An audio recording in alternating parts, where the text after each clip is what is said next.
Hello! I hope everything works because I updated Windows and everything. But seems to be working perfectly. I think you guys can hear me. Probably can hear also the birds outside since it's not summer, it's spring. But hello! Hello Pori, hello Anime, hello Paolo, hello Merlino, hello Rollin. I know you're here as well. But she's here in both physical essence and spiritual because she is currently in the bed. Not in the bed, on the couch. She's resting. Hello, Reziel! Welcome in! What the fuck is happening over there? Oh, yeah, of course. Makes sense. Yeah, the double chat overlay now works.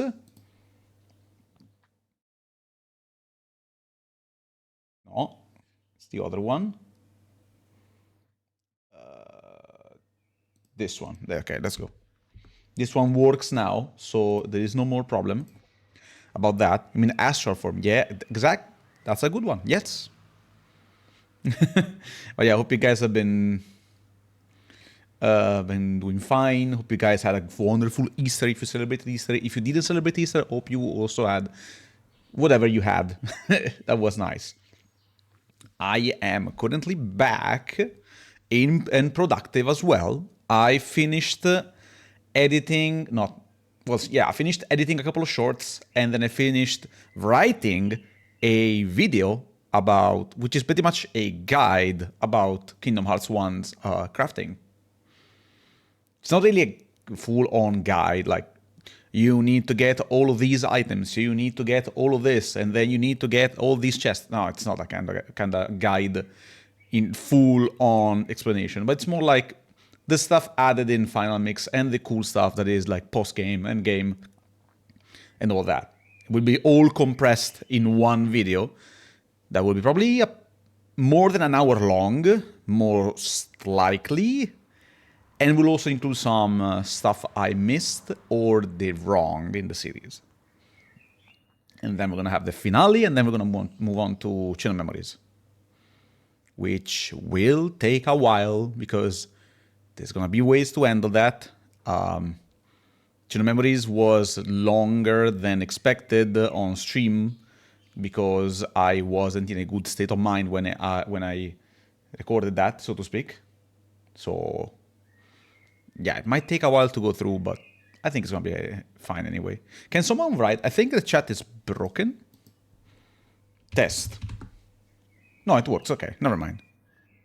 It's just a bit weird. But yeah, I hope you guys are also doing fine. These are the things that have been going on in the background, so to speak. To set. Oh! I also wrote Tetsi last time I tried to write test, so relatable. And since you're hearing lazy afternoons right now, I decided to expand the playlist that will be on the starting soon, because we've been through what I call the first step in the Kingdom Hearts series, which is the linear part. Everything else after now will be a mess chronologically wise, because we're gonna play Days, which happens after 1 and during Channel Memories. We're gonna play we're gonna play Coded, which is immediately after 2, but kinda, I guess. Immediately after, but also before the finale, something like that. And then we're gonna have to play Birth by Sleep, which is another discussion altogether. It's gonna take a while. But I'm happy to say that the Days animation is ready. And that means Deep Dive will return next week, on the usual day at the usual time, except if there are some problems that might arise for some reason, but there shouldn't. It's gonna be fun. It's gonna be fun. We're gonna play Days in a way that I never played, and It's pretty unique, and you have to thank the community for that. Square absolutely doesn't freaking care about the community or the fans. They only care about the money, and if it makes money, it's good. If it doesn't, it's just trash. Hello, Nightfall! Welcome in. I saw the drawing on Discord, by the way. I didn't comment on it because I was busy fixing everything, but I did see that. It's very nice. Very, very nice.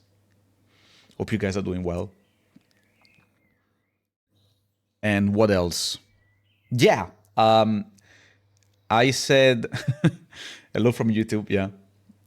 I said also, while I was on vacation, so to speak, that I really like playing games in general, mostly retro games. I think you guys can understand that since I've been playing Kingdom Hearts a lot. Let's go! Thank you, Raziel. Square cares when they want to care, that is. Yeah, and you know what that is? Oops, I kind of forgot. They care if it's Final Fantasy VII and 14 occasionally. And that's it.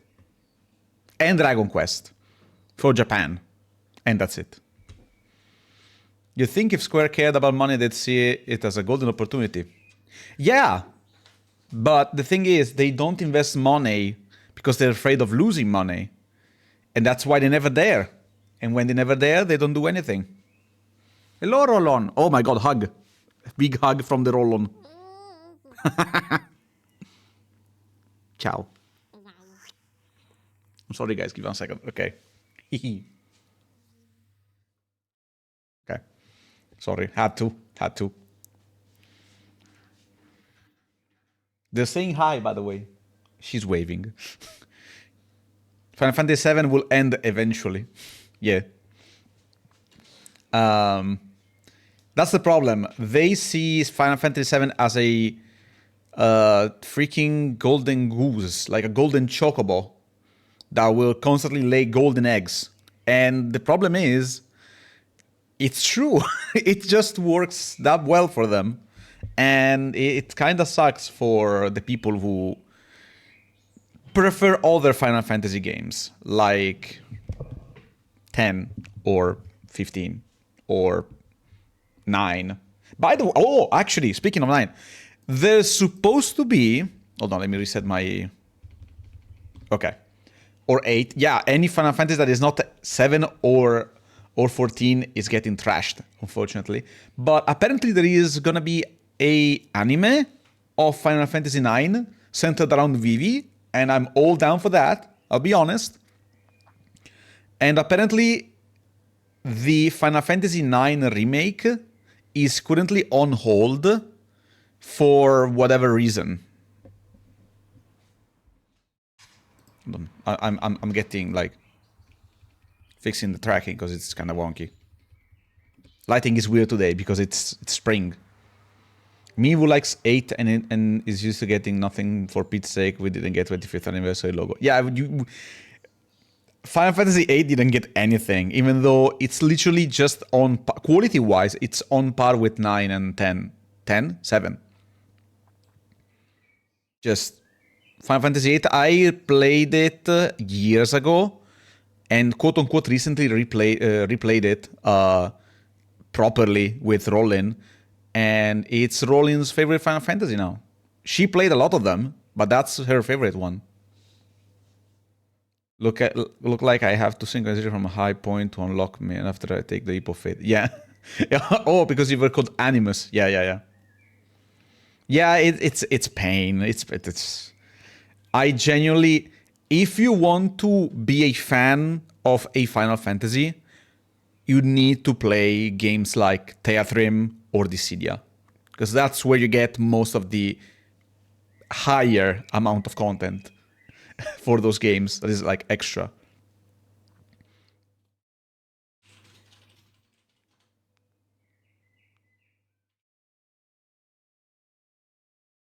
Is it too low? Is the music too low? Okay. I'm a big fan of Final Fantasy, but only played 13 and the old ones. Yeah, fair. I mean, Final Fantasy is mostly a nostalgia series at this point, because they even said that in a recent interview that the current generations are not getting into Final Fantasy. And the reason why is because we are getting one Final Fantasy per decade. Like or like almost. 13 was out in 2010, I think. Then there was 14 that was in 2013 and then got rebuilt and then continues to go on. And then we have Final Fantasy 15, which came out in 2016. And that's a pretty solid schedule still, in my opinion. And then we had 16, which was 2023. That's not good. That's not good at all. I played only the first on GBA. Oh, you need to go back and play the rest. I mean, the GBA Final Fantasy 1 game is very good. Like, I also had it. It was packaged with Final Fantasy 2 as well. My cartridge had issues with the memory, unfortunately, and that I couldn't really finish it. I played a lot, like from start to finish, like when you used to not have a memory card for a PS1, for example.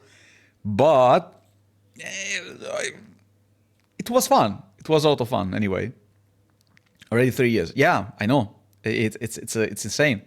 And the thing is, they said that people are not sticking to the Final Fantasy series anymore because every game is its own thing. Every game is like standalone compared to the others. So there is no real reason to look forward to the next one because you might not like it. And it makes sense. Like, it's true. It's just true. There is no reason to continue being a fan of a Final Fantasy if the characters you enjoy will not be there anymore. And that's why, as a Final Fantasy fan, in general, you should play Dissidia. You should play Theatrim. What are we yapping about? We are yapping about the community of Final Fantasy, like the younger ones, not being able to stick to the series because they're not getting as many games as we used to.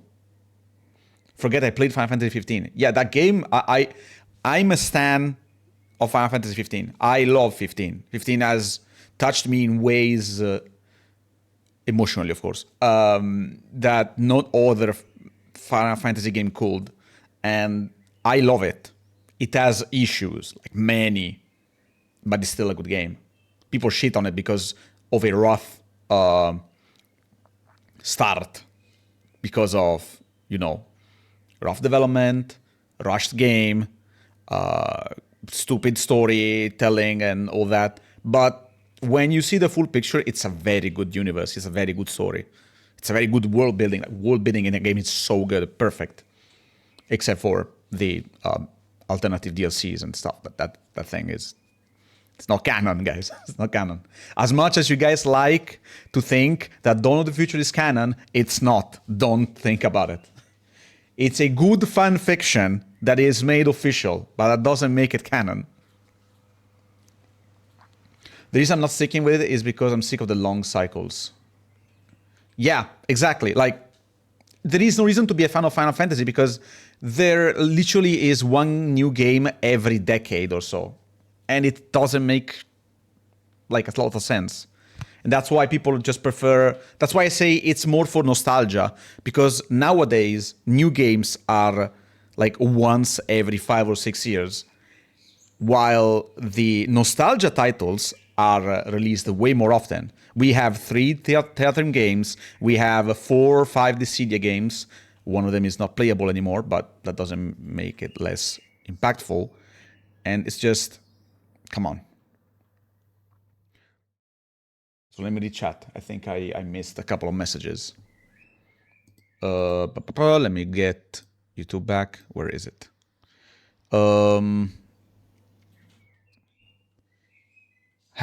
Also, if you hear birds, it's normal. I am very close to a tree, which is probably home to a couple of bird nests. And I don't really want to push them away just for the stream. It would be rude, I have Square seen Twitch. Dissidia is awesome, only the PSP one. Rollin is a real one, yeah.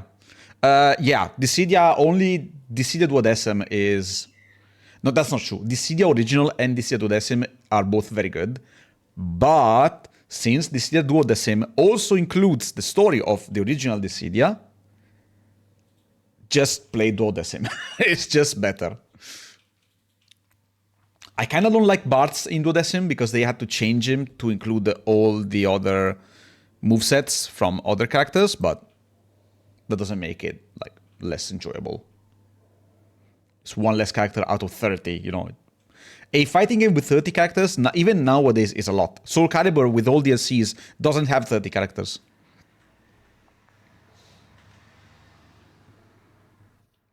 Tori, what?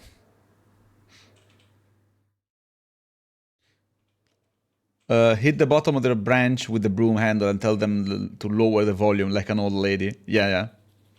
So the chipping is nice. Okay, okay. Smash. Retro game are the gold today. Most of the games focus on graphics, not on story or characters. Yeah. I'm gonna make an example. Rolin has been playing the Resident Evil saga, and she's currently at Resident Evil 7. So don't spoil stuff about Resident Evil 9, since it's been kind of a hot topic recently for plethora of reasons. But she says that Resident Evil 4 OG is way more fun than the Resident Evil 4 remake.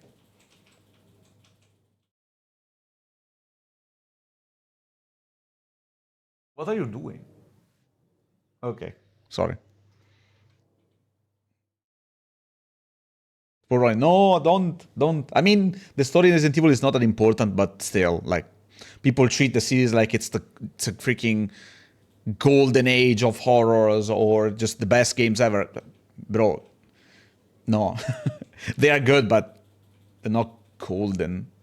They are golden when they come out, and then they kind of lose a bit of value the more time goes on, unfortunately. That's how I feel about them, at least. But yeah, the main topic stands. Like, Final Fantasy is a nostalgia series. The older games were probably better for a gaming standpoint, not as cinematic, but still very good story-wise. Didn't need amazing tools to make a compelling story and all that. So they are kind of like never-aging titles. But the problem is, the longer the whole situation goes on, like the development cycles go on, the more I feel like it kind of loses the value, which is kind of sad. How was my vacation? My vacation went extremely well. I'm gonna... Hold on, because I played a plethora of games. Hello, Snap. How you doing, Snap? Hold on. Because from this year onward, I have a notebook, Bleach notebook, mind you. Amazing. Where I write down all the games I play and when I start and finish them. It's a good way to, to avoid building up too much of a backlog. And while I was on vacation, I played and finished the Fatal Frame 2 remake, which I personally consider an improvement over the original. And the original is amazingly good. Bleach, yes, Bleach is very good, in my opinion. I know some people might not like my opinion, but I think it's one of the best action shonen with some of the best designs ever. Music is also amazing, choreography is also amazing. Storytelling might have some issues, but it's still great. So I finished the Final Fantasy, yeah, because FF, sure. The Fatal Frame 2 remake. And then I also played Spec Ops The Line, which is, according to many, a great game with a great story.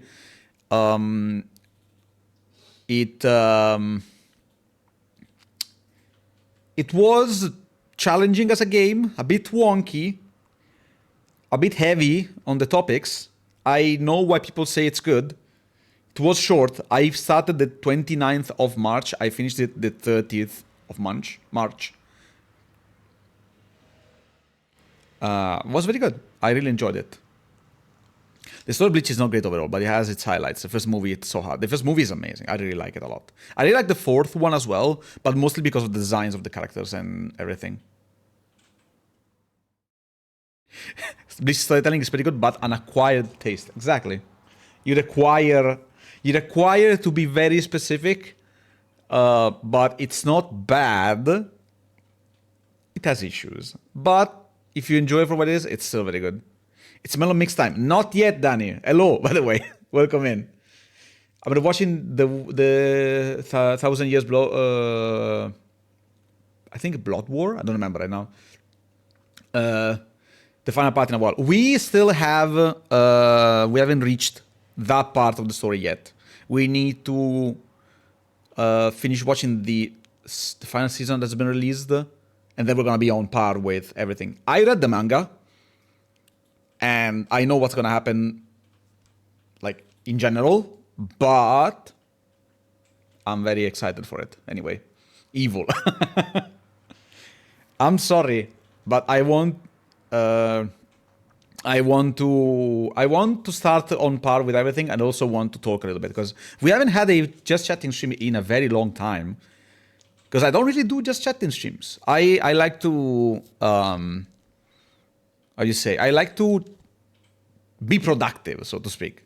But honestly, having just some time where you just relax, it's not bad. It's not bad at all.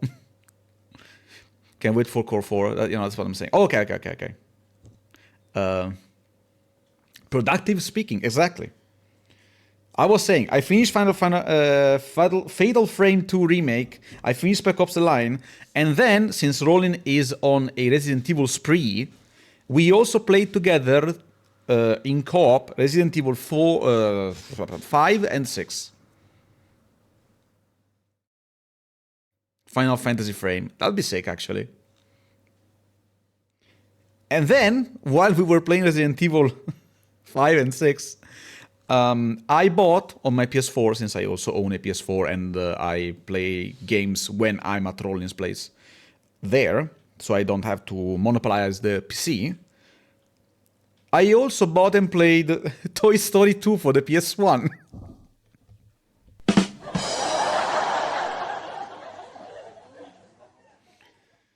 And finished it. And loved it. Because of nostalgia, probably. But, yeah. It was fun. This is to explain the range of... the range of gaming tastes that I have. And why I kind of want to bring some retro games more than new games. That came out of nowhere. I know. So yeah. We did that aside of the gaming while I was at Rollin's place, which was my vacation. We played... we watched the Toy Story movies again, because Toy Story 5 is about to come out soon. We're not going to watch Toy Story 4 because Toy Story 4 is bad. And I stand by that. There is no reason why characters do the things they do in the movie. So I will stand by that ground. I'm sorry, but that's what it is. And I want to see how they're going to handle Toy Story 5. From what I've seen, it's going to be weird to contextualize every change and everything, but unless it's a reboot or something. But I want to give them the benefit of the doubt. They should have stopped Toy Story after 3. Yeah, 3 is a great send-off. An amazing send-off. Probably the perfect send-off for the series. But golden egg chicken may as well just continue to lay eggs while it's alive. So it's kind of like FF7, same thing, if you think about it. What else? Yeah, we just spent quality time together, which was needed by me and her at the same time. We enjoyed spending a lot of time together. Oh, do you watch Invincible? If you do, are you watching the new season? I have not started watching the new season yet. But I plan on doing so. Both Invincible and The Boys.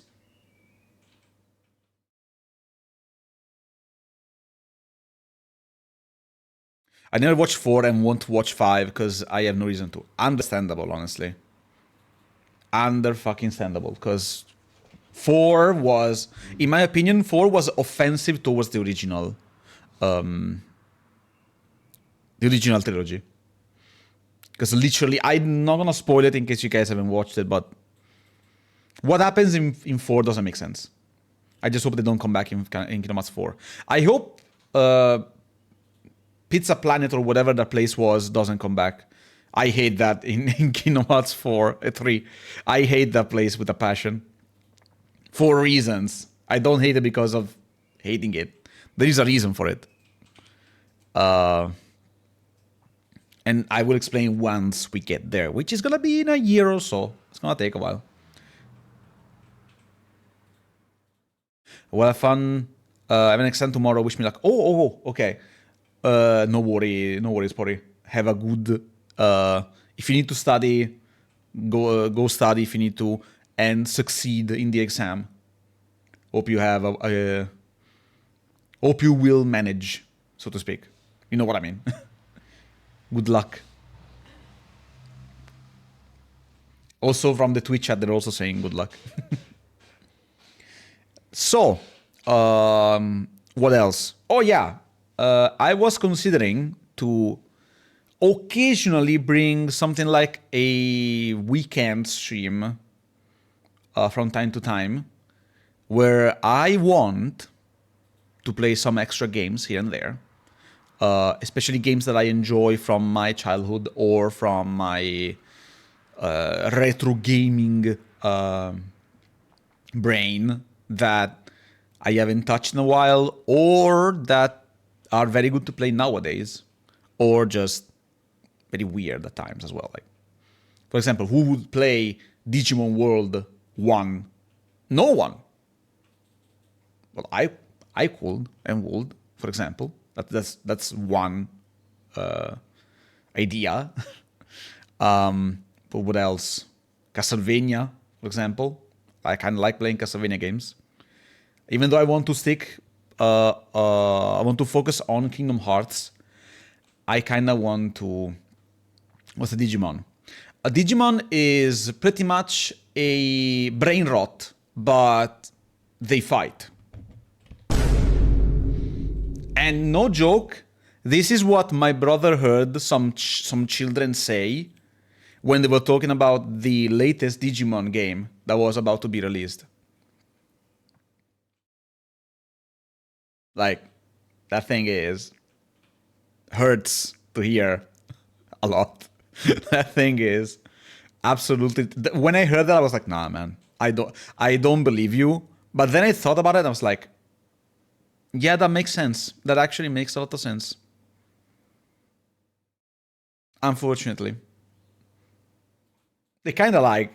They are kind of like brain rot, if you think about it. Just every Digivolution doesn't make sense. It's not like Pokemon where it's just, yeah, lizard becomes bigger lizard and then grows wings. Becomes more like a dragon. Yeah. Small turtle becomes bigger turtle and then grows cannons. Sure. Why not? And then you have Digimon, where small dinosaur becomes bigger dinosaur. Nothing wrong there. And then the dinosaur grows a mecha arm and like wings, and then turns into a freaking Power Ranger that can shoot fire Genkidamas out of nowhere. It's a bit random if you think about it. But yeah, it hurt when I heard that. So yeah, the little story I wanted to tell. But yeah, Digimon is fun. I like the older Digimon games for a simple reason that they are nostalgic to me. I haven't touched the more modern ones in detail yet. And I will tell you that my favorite Digimon game is the worst Digimon game in the entirety of the series, which is Digimon World 4. I played the shit out of Digimon World 4, and I assure you, no one in this chat will be able to play that game nowadays. That game is so bad, no one will do it. I challenge you to play it and finish it without a guide, which is what I did. And you just can't. You just can't. The game is that bad, but I love it.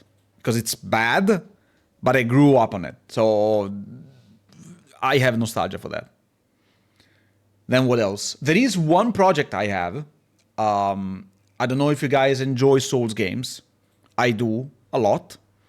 I have... how bad could it be? One day you'll see. I finished the DLC of Elden Ring for the second time in 2 years. Yes, it took me a while to finish it the second time while I was on vacation, and I currently surpassed 800 hours in Elden Ring on PC only, along with 400 hours on Night Train, which is not bad if you think about it. Maybe I like that universe. Maybe I like that kind of game. And I was thinking, there is going to be an update, quote unquote, soon, when the Switch edition comes out. It's called the Tarnished update or the Tarnished edition, where they're going to add some stuff to Elden Ring base game. We don't know if it's going to be a paid update. We don't know if it's going to be big or not. Probably not, but it's an idea. And I was thinking of doing a region full item completionist run. That on stream, of course. Sorry, I was busy. What did I miss? Nothing really. We were just talking about what I did on vacation, games. We compared Digimon to brain rot because children do that nowadays, and it's a mess. And then I talk about Digimon, for example, and that I want to bring some occasional streams in a weekend. Digimon brain rot. Because okay, I'm gonna say it again very quickly. My brother heard some children while he was outside talking about the Time Stranger Digimon game when it was about to be released or when it was out. I don't remember, but it was along those days, so to speak. And one of the kids said, "What's a Digimon?" And another kid said, "It's like the brain rot, but they fight." And yeah, it's not true, but if you think about it hard enough, I can kind of see why. Because they evolve in ways that doesn't make any sense overall, but I still love Digimon more than Pokemon. I don't care what they say. It's just, I love Digimon. Fuck brain rot. And that's why you should use condoms. There, I said it.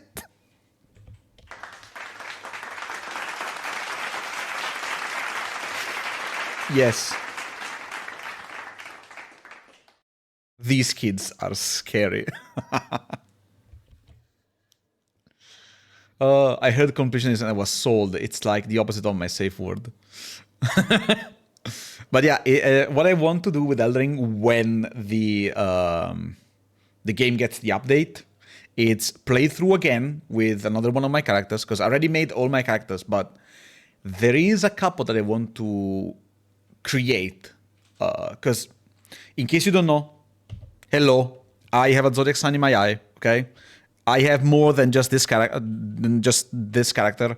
and all of them are based on zodiac signs.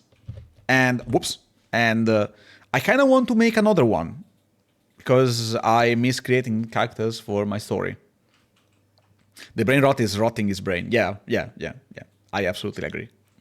So we're gonna create a character that will have a specific set of rules, which is like region locked. That means every region of the game will have a specific setup for the region. I'm gonna be forced to use a weapon that is not in my usual set of preferred weapons. I usually prefer swords in great swords, but I may switch to maces, for example, bows, flails. I don't really use flails in Elden Ring. Katanas, I don't like katanas at all, but I can do that. And like every region will have a different setup. And every time we are in a region, we need to 100% it as much as we can, and then move on to a next one. And every time we move on, we need to change our setup. And I think that's going to be interesting to see different, like see completionist in a different way, in case you enjoy Elden Ring. And I think it's going to be fun. It's going to be just very occasional. It's not going to be a scheduled appointment. Because unfortunately, I also need to edit, and videos have priority over streams, unfortunately, because they are the core of my sanity, so to speak. Like, I like to make videos more than I like to streams. So, like, I like to make videos more than videos take a longer amount of time to make. Sorry for the bike, if you heard that. But I feel more satisfied when I complete them. While on stream, it's harder to provide a coherent experience that can be rewatched every time someone wants to. That is way better than a stream that has holes. Yeah, there is interaction. Like, I can talk to you guys directly. We can have an exchange that is in real time.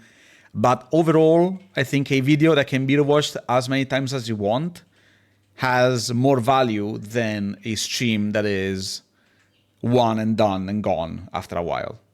You know what I mean? I hope I'm making sense. This is me growing to understand what I enjoy doing more. So the extra quote-unquote streams will not take away from the productivity. They will just be during my free day, so to speak. When I decide this is my day off, I say, okay, we can play Elden Ring, and I'm gonna stream Elden Ring and have that being a part of my resting process, because that's how that game is for me. It's hard, but I dig it. I don't mind. So yeah, that was the core of my discussion. I hope I'm not boring you guys with my chat. I'm talking a lot. I know this is a just chatting stream, but I hope you guys enjoy my yapping. Be it a unique go, it's what makes it a valuable experience. Yeah, that is true. That is true.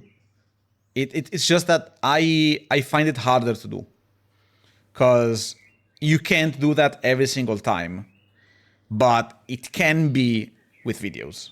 They take a longer time to make, but they are crafted in a way that are more enjoyable while also being replayable. I understand what you mean, of course, Eziel, but unfortunately, I tried to do that. I tried to be as unique as possible in every single stream for the longest time. It's hard. It's very hard for me to make it that way. And even adding something on stream is something I don't usually do.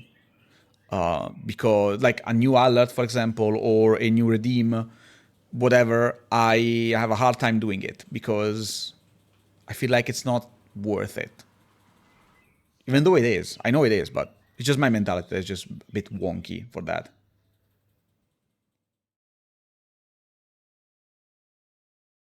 That doesn't mean streams cannot be high quality, of course. I think a stream that is in high quality has a lot of value. It's just that trying to do that for every single stream is just going to take a lot of energy and time and effort, which is not something I am willing to put in again. Because I used to. Back then, talking about a year ago or so, I had something called the tournament, and I can show you, since I've made a thingy. Where is it? Tournament archive. There we go. Where I would... if I show this, hold on. Give me a second. Okay. Yeah, you're gonna see my face. Sorry for breaking the immersion or something. Yeah, I used to make these, which are like... Self-centered hurts me. Hold on, give me a second. Where is it? Edge. There we go. Okay. This is something I made. I should upload everything. I didn't upload everything, but this used to be something I did on my streams. It's pretty much, if you don't know the game shown in the pictures, this is Soul Calibur. And Soul Calibur is a huge tool for creating stuff. And since I was in the VTuber community, I decided to make something like this. This is pretty much an archive, which is incomplete, by the way. I should upload everything, but these are all streams I did where VTubers would fight through Soul Calibur. It wasn't an actual tournament, okay? It was just some sort of AI versus AI kind of thing, just for fun. More like a show than an actual competition. But the thing is, I will put so much effort into all the characters, into the weapons, and most importantly, like, I will have versus screens for every single character, overlaid with transparency, with personalized music. Every single stream will have a different versus screen because I wanted to keep it as interesting and varied as possible. It ended up burning myself out heavily on like an insane level. And that's why, and the thing is, I'm sorry to say it, but the last V tournament was so tiring. Took me a whole year to make. And it wasn't as successful as I thought it was going to be. Not because of me, because this is a project that was made to help people discover other VTubers. And in some of these, some people found also friends, and also someone found love as well, which is something I am very happy about. That it was like the chain that connected it, so to speak. And the thing is, it takes so long to make an entire event like this that it was just so tiring. I just decided to stop because while it was fun, it wasn't rewarding for me. And I realized I was ruining myself by doing this because of the amount of time and effort I would put in it and the very small amount of reception it will get compared to the effort I was to put in. Again, maybe it's me trying to overdo myself when it wasn't needed. But since I sometimes cannot really understand where the line is drawn between worth it and not worth it, I just decided to stop because I would end up continuing for no reason at all. Like, I didn't even put one of them. Hold on. You should be able to hear the audio edge. Let me see. Don't know what this is, but I share. I don't care. You've been in 5 streams in a row. That's pretty much it. Thank you, Danny. And even Reziel, by the way, earlier, I saw that. I really appreciate you guys sticking for so long. Even after I don't stream for like a month, you guys are still here. It warms my heart. It genuinely does. I even said it earlier when I was in the starting soon. I was like, everyone is showing up. I'm so happy. You know what I mean?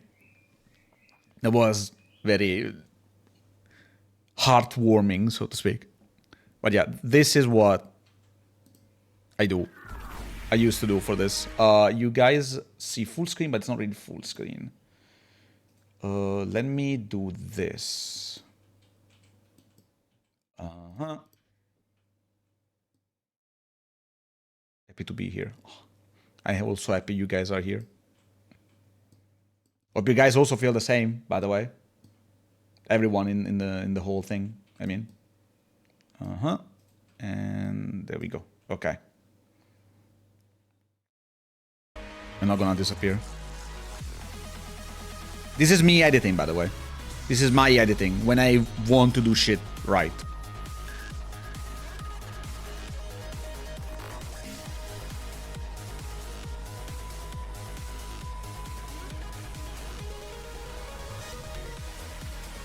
All of these are VTubers, by the way.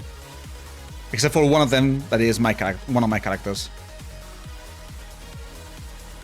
Hello, Paolo.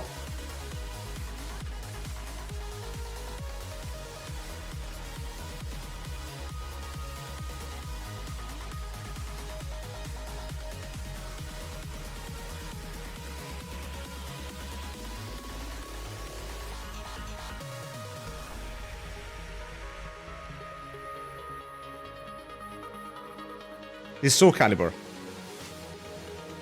Still Bandai Namco, so yeah. There are some Tekken elements in the game.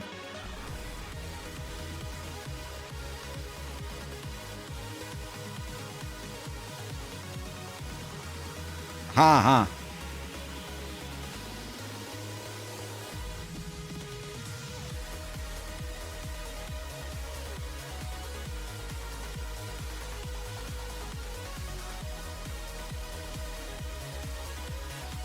The transitions and effects, most of them are added by me. Everything is perfectly synced with the music. I made all the models. I even modded the game to add more stuff.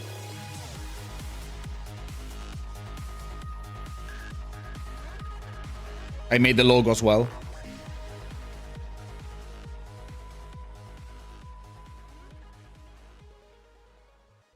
Yeah, this shit was what I used to do. This opening took me 2 weeks to make. The link is missing, yeah. The link is stuck on the GameCube. Add the missing link, yeah.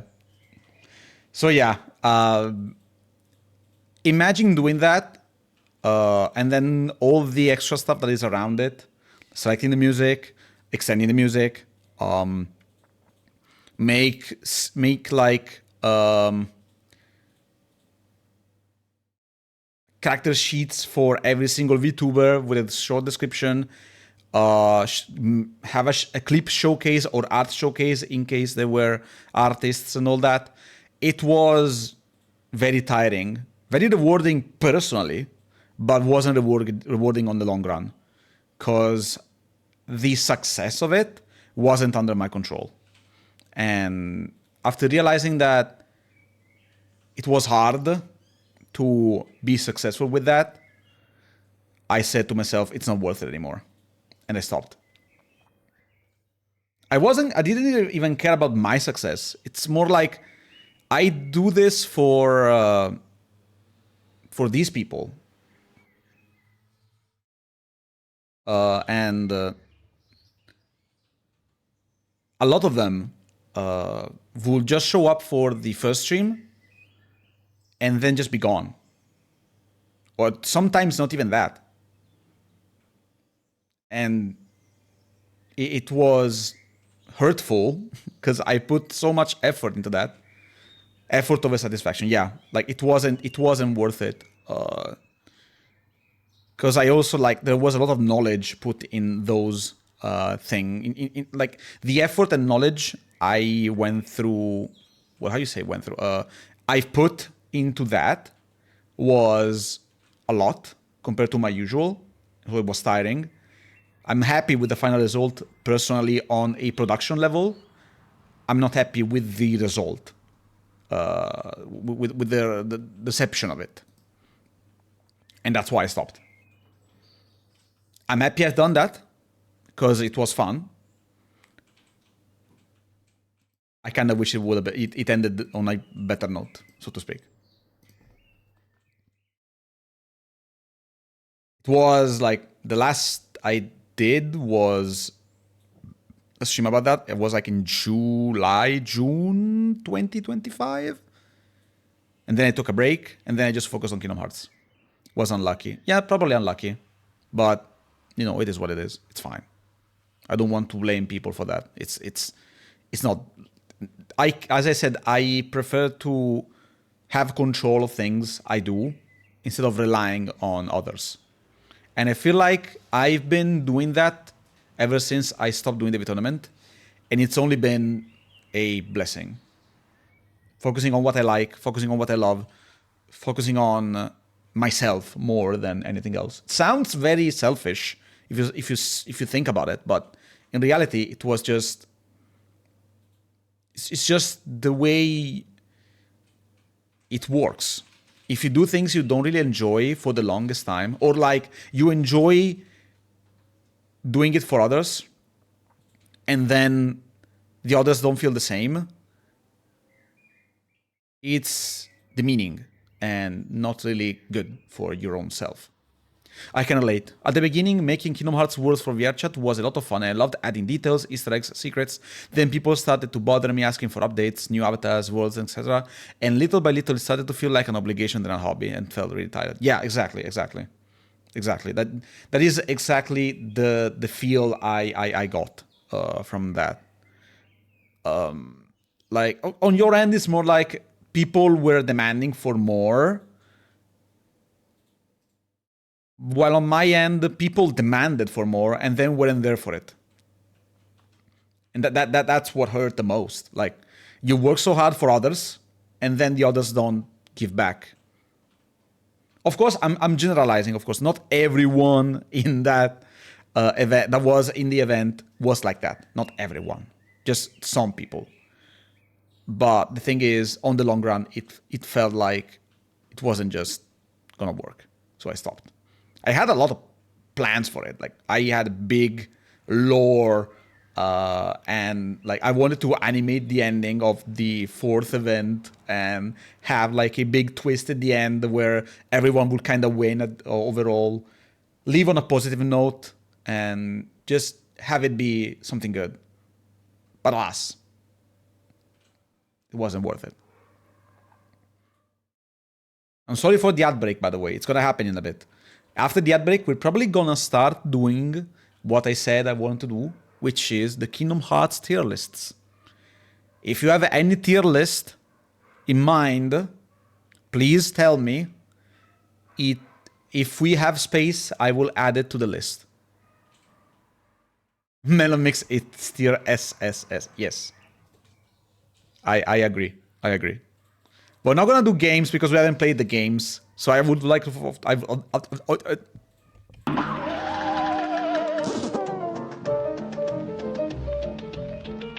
I would like to focus on stuff we have played so far. Regional Memories is tier SSS+. Indeed, exactly. Atlantica is also the best world in Kingdom Hearts 2. Keyblade designs, that is in the list. I have Keyblades from KH1 and 2, Final Mix, of course, and super bosses in KH2. And I'm sorry. We're gonna wait for the ad to run out, and then we're gonna do the thing. We be waiting for ads to end, no worries. There we go. We have watching on YouTube meanwhile. Yes, that is exactly the plan. Or you pay for the sub and you don't get ads. I said it's a fine, freaking fine. It's fine. I haven't gotten a single dime from YouTube either, so it's no big deal. Again, I don't expect people to pay to pay to enjoy the content. I don't expect people to donate or anything. I offer the service, and you guys just choose whatever you want. It's fine. Sorry, I'm broke. I spent all my money on salty cookies and watermelons. Honestly, fair. Same. I got my money stolen, and unfortunately, I can't get it back. It was digitalized. turn into Bitcoin. The bit money, freaking bit money, is what happened. But yeah, I was thinking Kingdom Hearts Keyblades, Kingdom Hearts Super Bosses. Do you guys have any other Kingdom Hearts tier list we could do that is related to what we played so far? Really? No, not really. Not really. I haven't. Luckily for me, I never got anything stolen. Whenever I travel, for example, I'm always very cautious. Because I take a lot of like train rides and stuff. There are a lot of people around that are really not. I'm sorry to say, but Italy has gotten very unsafe to travel around because of the people that are like. I'm talking both about Italians and foreign people that come to live here. It's not just people outside, it's just also people inside. They say the BitMoney is a scam made by a known organization wearing black coats. I can see that being the case. I would love to see it. Time to spend other money for other games that are gift to the family. He has no money. Yeah. It's a thing. So whenever I was to travel, I would just keep it very close. Keep like my baggage, my luggage, my pouches and everything, just very close, tight. And luckily, no one has stole anything from me yet. We need to see if I keep that streak going for a while again. Still, my cabbages. We could do Kingdom Hearts 2 Worlds as well. Why not? Even though that's gonna be all like tier D or something.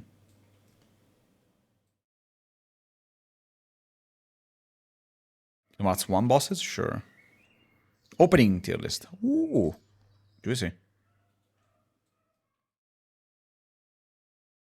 Atlantica should be on top.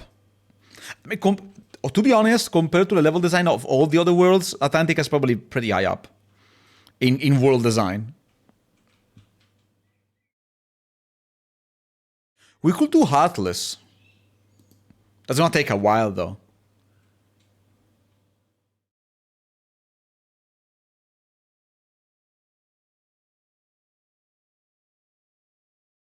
We're gonna see. We're gonna see.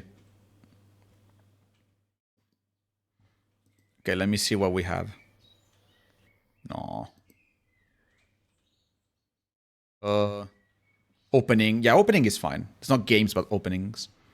Heartless, sure. Let me put these a little bit further in the list. Worlds for KH2. Do we have worlds for KH1 as well? Yes. Atlantica 1 is not bad. Ursula's second fight aside. Yeah, the Ursula's second fight aside is... It's not great, but I can say I really dig the wonky eye tracking she has for Sora. It makes it a lot of fun. But makes it really funny. I noticed there's a little delay on Twitch. It's more delayed than in YouTube. Really? Pori has like the other issue. I don't know why. Yeah, I don't know why it's so weird. It's not really that big, I believe. Like, how much is it? Like, I think it's like 5 seconds, maybe 3 on YouTube. It shouldn't be that big. So let me change the number letters here, because...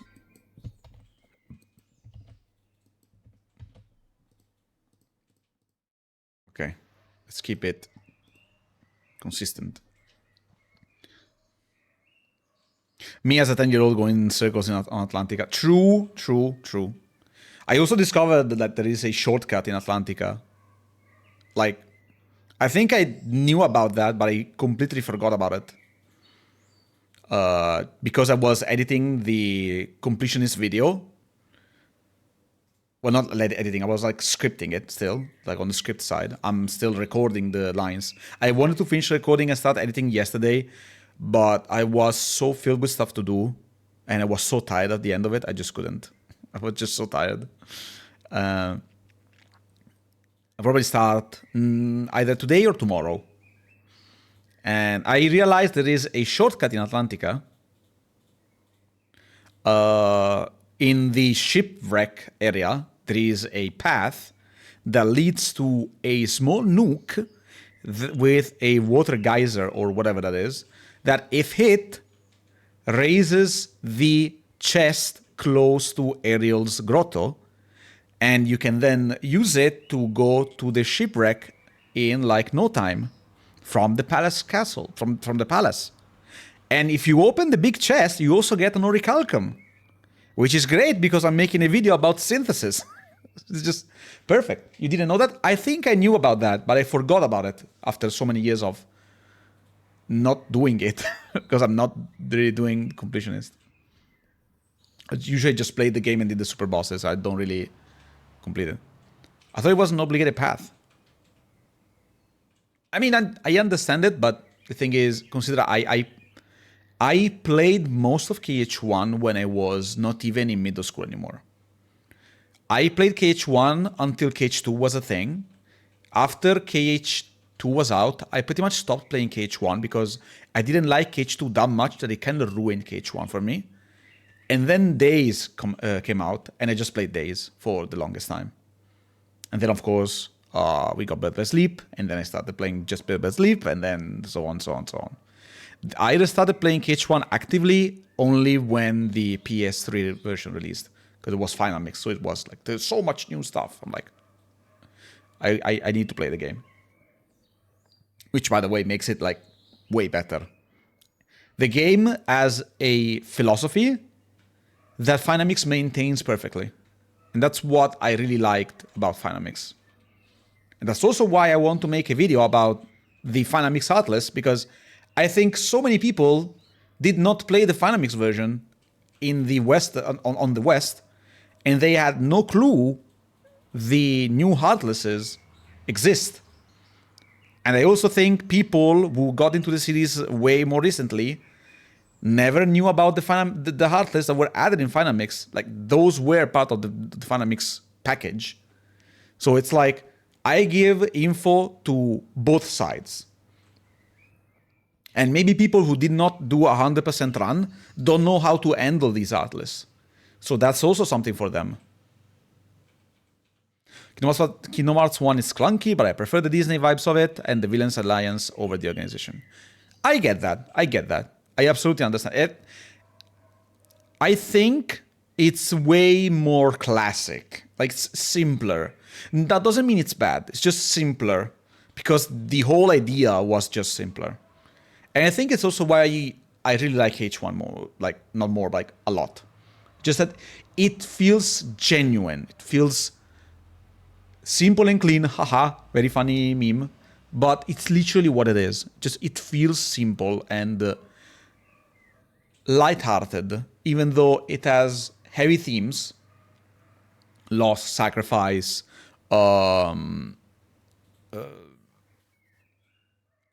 like losing your world or like home, and then you have to, go back, travel around the place, face dangers and stuff. It has some heavy tones at times, especially Olo Bastion. But I feel like it being simple is what makes it special. I was lost sometimes because the knowledge I had for unlocking the ultimate weapon felt useless with the additions, and the colors were like, yeah. I absolutely agree. The final mix colors are awful. I absolutely despise it's called the blue ciccio in Italian, the large body. The thing is, it's called blue ciccio, which means blue fatty, but it's not blue. It's like beige, light brown. Or like just brown. It doesn't make any sense. Riku being a Jesus tsundere, yeah, also that. Which is fine, like they're children. It makes sense for them to be not mature and act the way they did. These worlds were full of details in KH1, so many tactical stuff, secrets like puzzles. In KH2 they removed those cool things. Yeah, they focused on the combat, which makes it for a very great to play and replay game, but it's not as well, it doesn't feel as well crafted as it used to be. Which is kind of like also one of the reasons why I didn't really like KH2 in my young younger experience. Like I despise KH2 when it released because I was very young, very naive, and also I was already very nostalgic. Like it's something I don't know why. I've always been very skeptical about changes. I always was like, whenever something was new, I was like, I don't know, man. I think it's not gonna work well. And honestly, a lot of times it felt that way with I'm gonna talk about games like the CDNT is not as good as the original Duodecim, or KH2 in my eyes when I was younger. I didn't think like it was an evolution. It was a sideways evolution. They changed so much that it wasn't as good. I honestly thought Chain of Memories on GBA was better than 2 when I was younger. I wouldn't play Chain of Memories, but I would recognize the value, the production value of it. And I would prefer it. Wouldn't play it, but I would prefer it. And then it just kept going like this for me, where I will just be skeptical about new things instead of being interested. I kind of feel that way, still the same as of today, but like more open. And of course, then I grew up and I changed the way I look at Kingdom Hearts 2, and now it's one of my favorite games ever, but that doesn't mean it kind of ruined the value of the original Kingdom Hearts for how different the approach and mood is. Both great games, just way different. Way different. Should we do some tier lists now? We talk about a lot of things. Prefer Recom over Com because it made Marluxia's final battle more interesting. True. But Com's, like, original Chain of Memories combat is better because it's,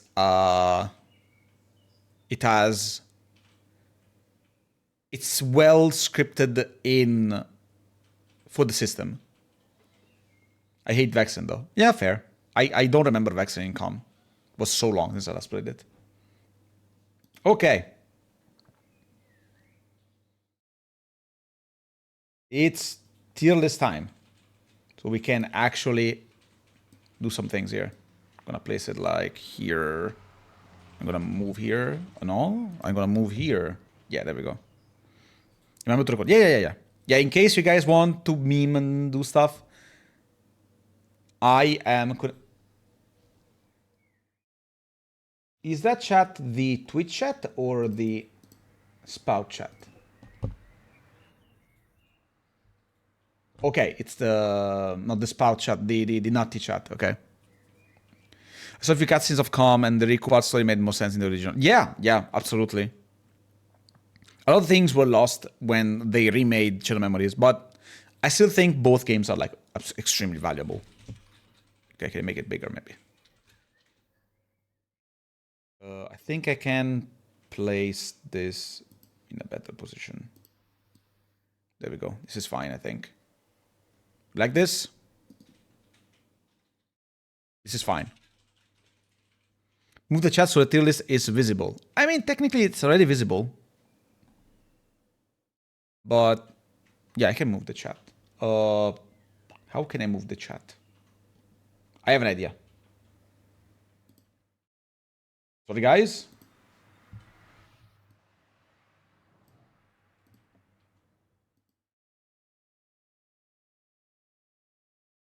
There we go. A bit less messages, but at least you guys can see everything properly. 100 reviews must be on top. Okay. I'm gonna record. Yeah, you guys can meme however you want. We are now recording.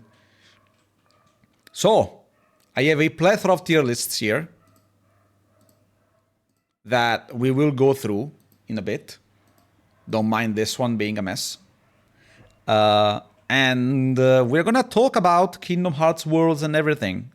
I know people like those, and I feel like this is like a good extra, so to speak. People might enjoy watching this. Maybe not. Maybe yes. It's a personal opinion. I don't care about your opinion. That's not true. I care, but This is my personal tier list, so... Hello, Banana, welcome in. Just in time for the tier list. Okay. Where should we start? Destiny Islands. I'm not placing it in B. Or you don't care about our opinions. I'm not placing it in B. It's just as a way to show it. It's here.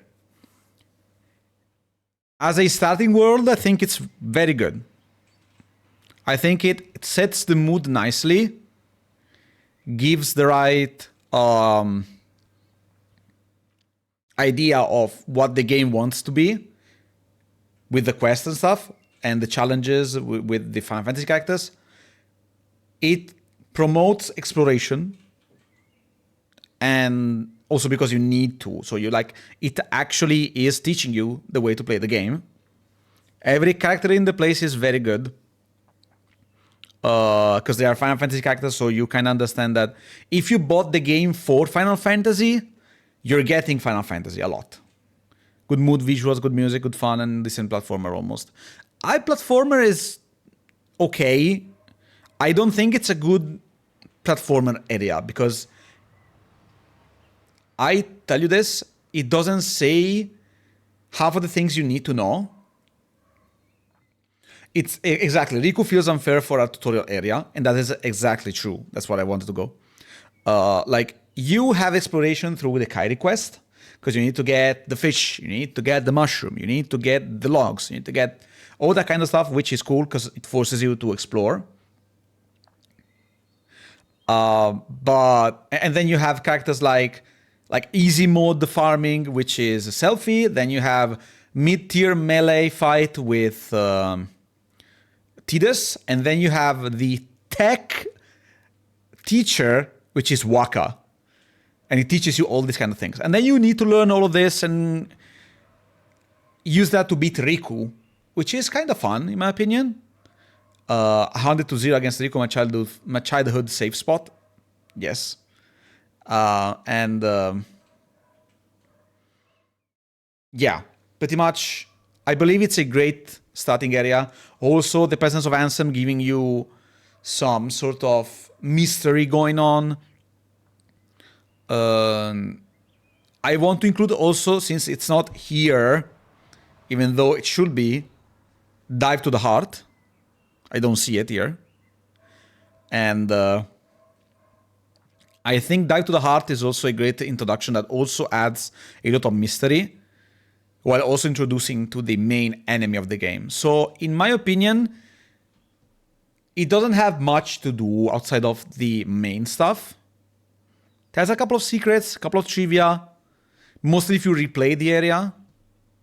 So I guess it's a great world. So it's an A, in my opinion. Not the perfect world, but it's a great world. I'm alive, just working. Yeah, no problem, Paolo, don't worry. Hope work is going well, though. 3-hit combo, then stop. 1 hit, move away. Repeat the process. Riku is gone. Yeah, exactly. Riku is not hard to fight once you learn it, but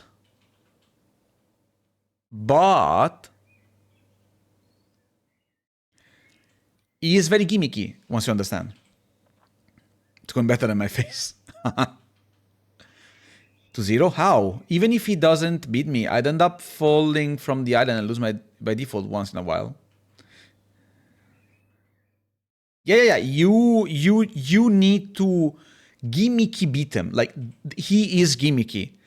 After 4 hits, he will retaliate, but just after 4 hits. So you need to time it. Do normal combo, and then move away, reposition better, in a better position, reposition yourself better, attack, and then he is just gone. Because he will then do the retaliation thing, and then you repeat the process, because it's literally just that. Even if you spam attacks while he is blocking, he will probably never hit you if you hit him like right in front of him. Because the bouncing back will make you like somewhat invulnerable. He jumps around and always positions himself right on the edge of the island, or does he that? Or he does that only with me. It's because you need to be a little bit more aggressive, and also be more cautious with your positioning. He does that specifically to be a little bit more problem, but honestly, It's way easier once you understand that E is very gimmicky. Okay then. Traverse Town. Where do we put Traverse Town? Traverse Town is confusing the first time. It acts like a lobby of some sort. It's a very big lobby though. And I like it. I like the music. I like that it kind of keeps the mood while also feeling different than Destiny Islands. But I don't know if I like it more. Because the first visit is very confusing. Like, the first visit is one mess of a place. Because you need to go through so many rooms in order to trigger Leon. Fighting Leon is cool, but he's very hard. He's harder than Riku, in my opinion. He is kind of as gimmicky, but he's way harder. He's supposed to be the second, like the hard boss, the one that teaches you how to play the game on a second playthrough. Like, you don't win against Leon the first time around, but you do win against them when you play the game again. Because he is that strong. He is just so beefy the first time you meet him. He is so... He hurts so much as well. Unless you have a lot of potions with you and you have no idea when the fight is going to trigger, if you are playing for the first time, you might just not have the chance to fight him. And you can't refight him as well. Of course, that adds to the fact that Kingdom Hearts 1 is well made because you have all the details and stuff. I think high B tier and or low A tier is a good spot for it. It has a lot of references around. The only reason I find it hard is because it does too much damage, but the moveset is extremely simple. Yeah, exactly. Like, he is fairly simple to fight, but he hurts like a truck. And to be honest, it makes sense. You're literally fighting someone that has an actual sword that also has a gun as part of it. So, yeah, also, give me a second. I need to drink. I'm thirsty. I also feel like a little bit lightheaded. Okay. But I have to say, thinking about it, it has so much stuff. Like, this area is where you will be most of the time. And it's probably good. I think I'm going to put it in low A tier. It sets a good mood after Destiny Islands. You go back here often. The characters in here are amazing because it's Final Fantasy characters. And you go back here for closing the... Well, you reach this place after Destiny Islands. You go back here to close the keyhole. You go back here after getting the gummy block from Peter Pan. And then you go back here after saving Kairi. Hello, Roland. Tell me.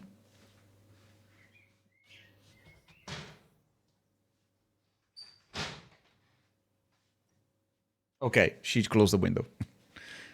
Just wanted to not make me like jump scare or have, you know, be scared about what's gonna happen. Sorry, I'm sorry. I drink sparkling water, and so I think it's a very good hub world with a lot of cool characters. You have Merlin, you have the 100-acre woods. There is a lot to do in this place. Kinda lacks a little bit in level design. It's literally just 3 holes. 3 big places with some secrets. So I think it's fine. I think low A tier is fine. Wonderland.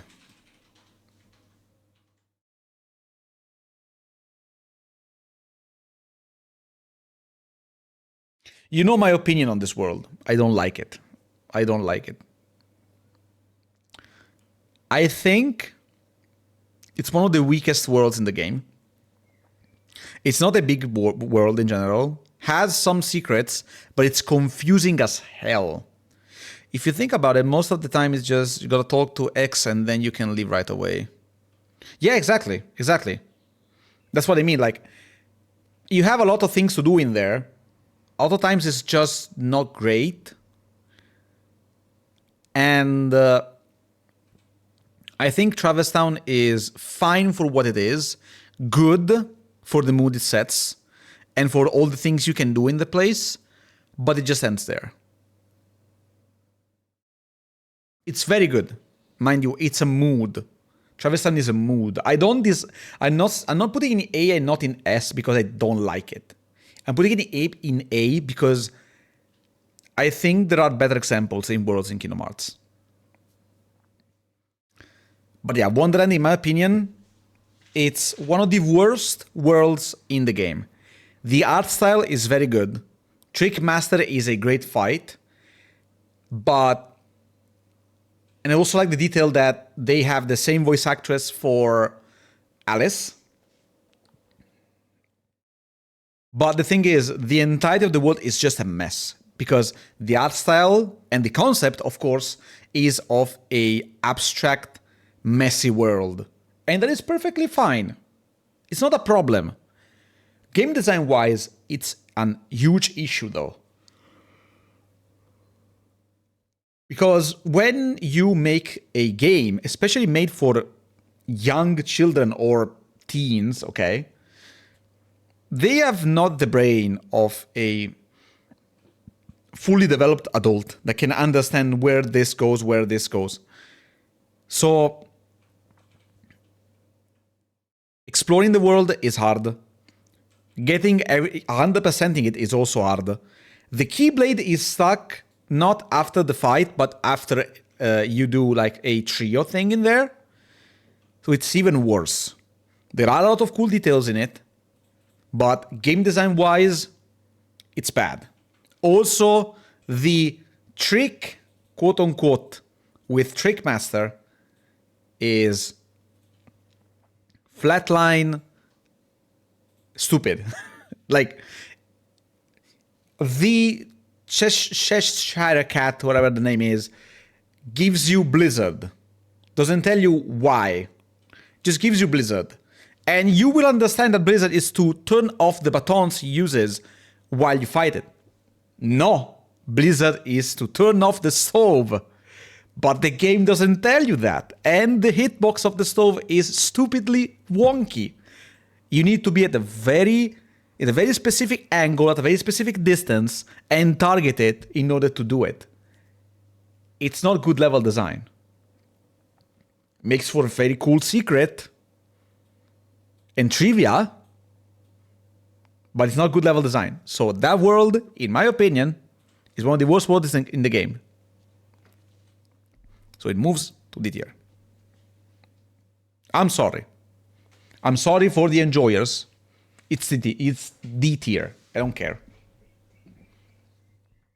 Great. As a world, it's not that good. Colosseum. Olympus Colosseum. The worst damn. Not the worst. One of the worst. And also, I'm not saying worst in the series. It's one of the worst in the game. Has ups and downs. But the downs are way higher than the ups. That's why. Olympus Colosseum. About the world itself, there is literally no level design. It's just an arena. There is one secret with the braziers, I think they're called, outside. And that's it. It has Cloud. And the Colosseum is probably one of the best parts in the game. It's... You know what? I'm going to move the list a little bit. I'm going to put Destiny Island S. And then move Colosseum above Traverse Town. Along with Traverse Town, this is where you're going to be most of the time as well. Because you have all the cups and two of the strongest bosses in the game. Like, this place is where you will level up. If you're not farming for materials, this is where you will level up. and get a lot of cool stuff. Because you have to do all the Colosseum stuff, or all the cups, then you have to redo them in single player, then you have to redo it in time limit, and it just adds a lot of replayability and also makes you level up way, way faster than anywhere else in the game. Level design wise, it sucks, because literally just a square. It's literally just a square, and occasionally you can go on the stairs. In terms of actual words, it has nothing. That is true. Music is also cool, and also it rocks. It gives a presentation of one of the best cloud designs ever made. I think I'm gonna put it lower, actually, yeah. Still A, because music is good. The presentation is amazing. The amount of stuff to do, yes, it's only fighting, but there is a lot of stuff to do, especially because you will be here to fight two of the strongest bosses in the game. And you will be back here for the hardest fights. I think it, along with Traverse Town, being like having a reason to go back after a while adds value to the world. In my opinion, like, they don't feel one and done. Like Deep Jungle, once you've done Deep Jungle, you don't go back in there. Once you've done Agrabah, you don't go back in there, if not for crafting and synthesis materials, you know? That's the whole point. And I think this adds value to worlds. It's basically carried by Cloud and Sephiroth. I mean, Cloud is one of the only reasons why stuff happens in the world. Because Hercules is barely there. And then you have Cloud that talks to you. Cloud that you... It's pretty much the rival of the world. It's not even Hercules. It's just Cloud. In my opinion. And of course, again, there is replayability with all... This world is good if you get in the combat of the game. Like, if you like the combat of the game, this world is amazing. If you don't like it, it's just a time waster and padding. You don't like it, that's it. And that's why I think it's a good world, because I like the combat in KH1. It's clunky, but once you get stuff like iJump, glide, block, Ragnarok, and all that, it becomes good. It becomes, like, it evolves naturally as you play. It's kind of like a Metroidvania, where you have a lot of rooms where you can't go into because you don't have the higher jump, you don't have the invert gravity, you can't fly, you can't double jump, or maybe you don't have an item that opens certain doors, for example. I feel like the combat of KH1 is the same as a Metroidvania. Like, you get better at it, and it also feels better the more you play and the more it evolves. Which I think it's amazing. It's an amazing way to do it. If I could have the normal arena mod for KH1 with the combat of KH2, that would be amazing, actually. You know, there is a mod, I didn't know this until like some time ago, but there is a mod that is currently abandoned that pretty much replaces Atlantica in KH2 with the Mirage Arena from Birth by Sleep. And even adds enemies from Dream Drop Distance and Birth by Sleep as well. Unfortunately, that mod is not in development anymore, as far as I know, but it's amazing. So yeah, in my opinion, as the way I like KH1, Colosseum is a great world. I like it a lot. For what it is. It's combat, and it gets better every time you go back to it. That's why I like it. Deep Jungle. Again, a word that is confusing as fuck. These two go hand in hand if we talk complexity and confusingness. These are, in my opinion, the worst introductory worlds in the franchise. This place is confusing as fuck because every door brings to another location of the bizarre room that is with inverted gravity, or you're just in another location. upper on a shelf. Hello, Mitaki, welcome in. We're doing tier lists. While Deep Jungle is simpler, it has the vine mechanic, which is very bad in the original KH1. It's very improved in Final Mix because of the reaction commands. And it's also very confusing when you need to rescue all the gorillas. I don't think it's as bad as Wonderland. And I also think it's aesthetically more pleasing to the eye. So I think I'll put it in B tier. Also, the fight with Clayton is very nice, in my opinion. I like it. Gives you a huge hardness to fight while fighting a Disney villain. I think it gives a lot of value for that. So I think I'm going to put it in B. I don't have any problems in terms of navigation platforming. The only problem is I couldn't find the vines to climb, stupid green on green. Yeah, exactly. Like that is part of the problem. The world is not perfect. I really like navigating it.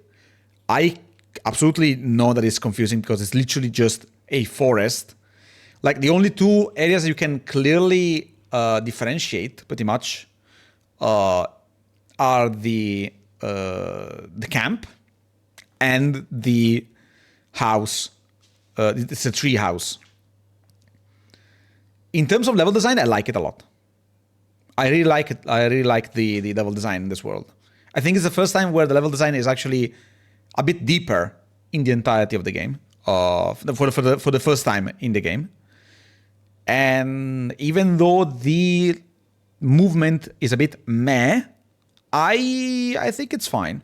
So I think placing it in B is a good idea. Like, it's confusing, not as much as Wonderland, has good level design, cool enemies, cool boss fight, you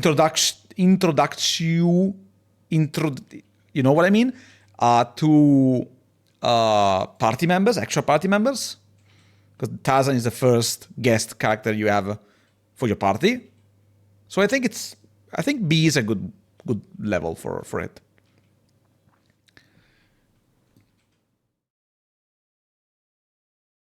How do we handle the 100-acre woods? I don't know how to handle this. I don't know where to place it. I'll be honest.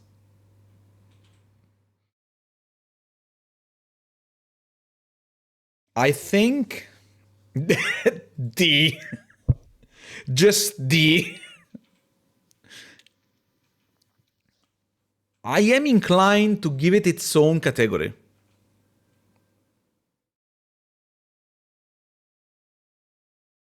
Because I believe this world is good depending on your mood.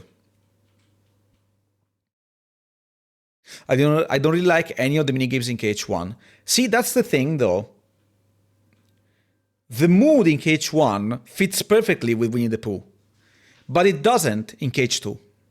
And that's the main issue. KH2 is a bit darker than KH1. KH1 is way more light-hearted, way more on the cartoony side.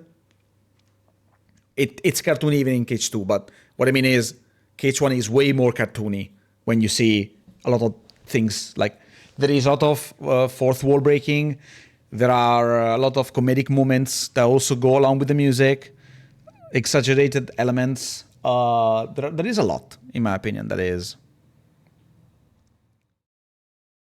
KH2 minigames are less annoying for me. Yeah, but that's a different thing. Like, KH2 keeps the gameplay varied, adding mechanics to the normal combat.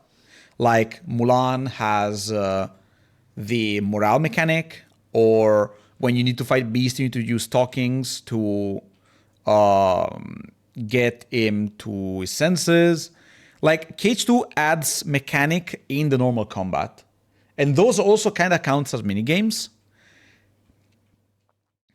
And I feel like the whole mood of KH2 is not as good as the mood in KH1 for this world. I think I'm going to put it still in C.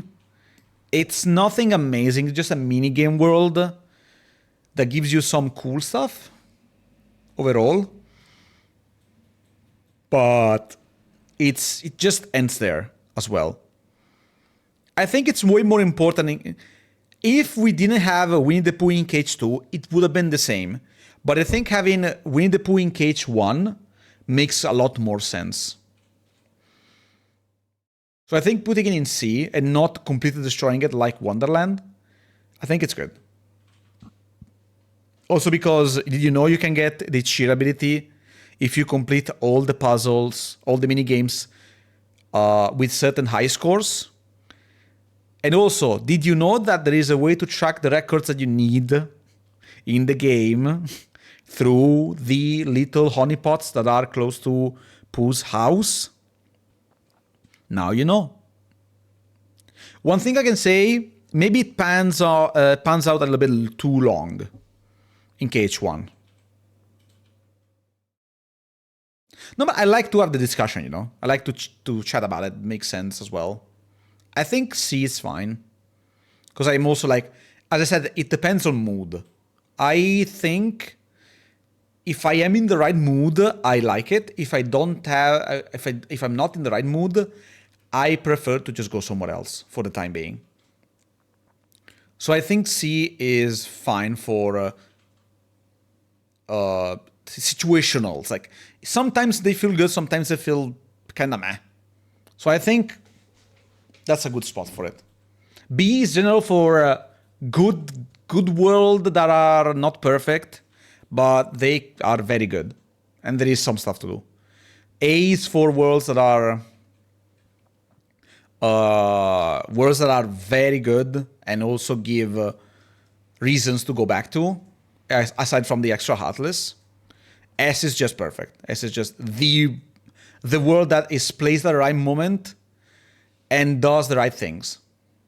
The only mini game I like is the swing one because it lasts 3 seconds. Yeah, fair point. Fair point. I also want to say, probably I'm also talking through nostalgia here a little bit. So yeah, everything kind of makes sense. Agrabah. I really like that the whole city is one big map when you fight the centipede heartless. Hold on, let me drink.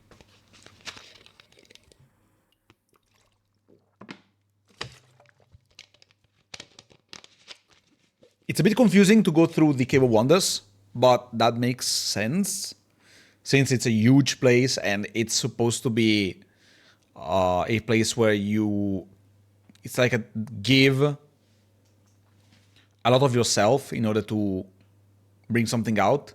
But if you can't, you're just gonna die there. I think that makes sense. Hello, Mura! Yeah, I'm yapping a lot today. Hope you're doing fine, Mura. This is a tier list so far. We just started. I think, personally, Agrabah is fine. But it oversaturated the series. So sometimes I don't really like being there.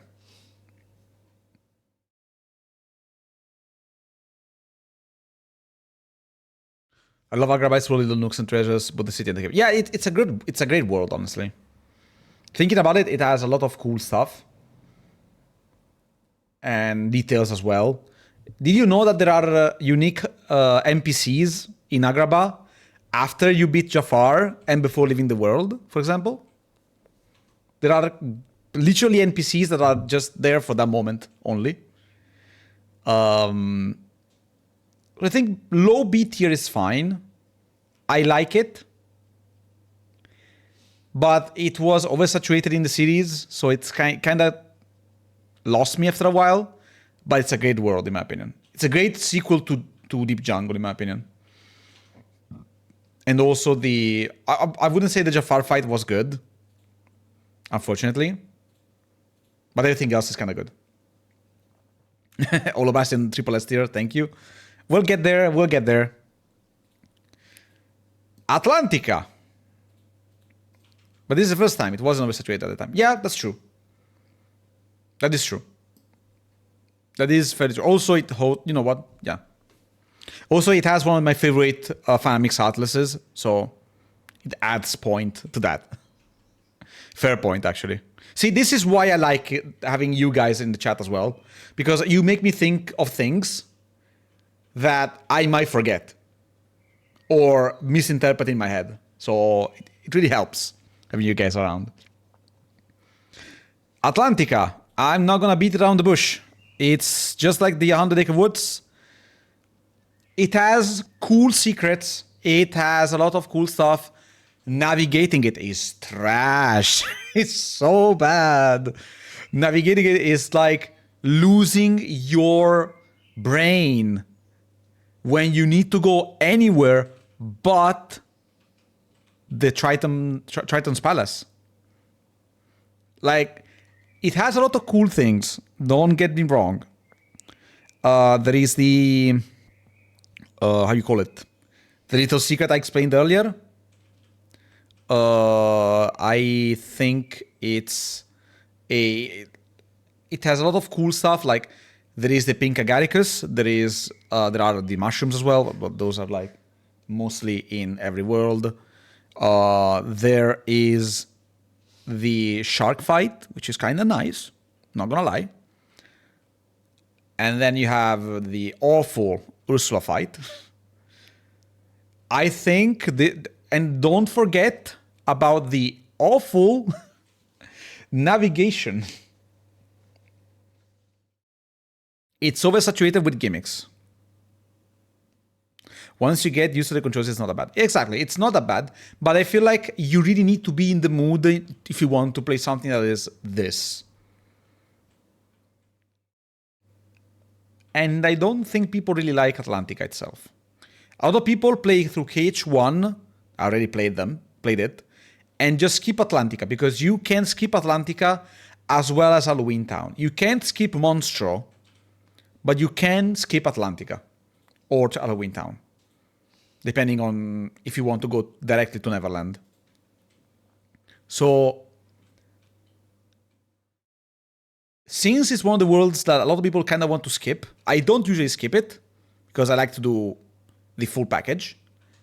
I still think, due to the controls, due to the fact that you can't block, due to the fact that you can't use summons, you can't do a lot of things that usually make the gameplay, usually do, how you say it? You can't use a lot of things that usually make the gameplay great.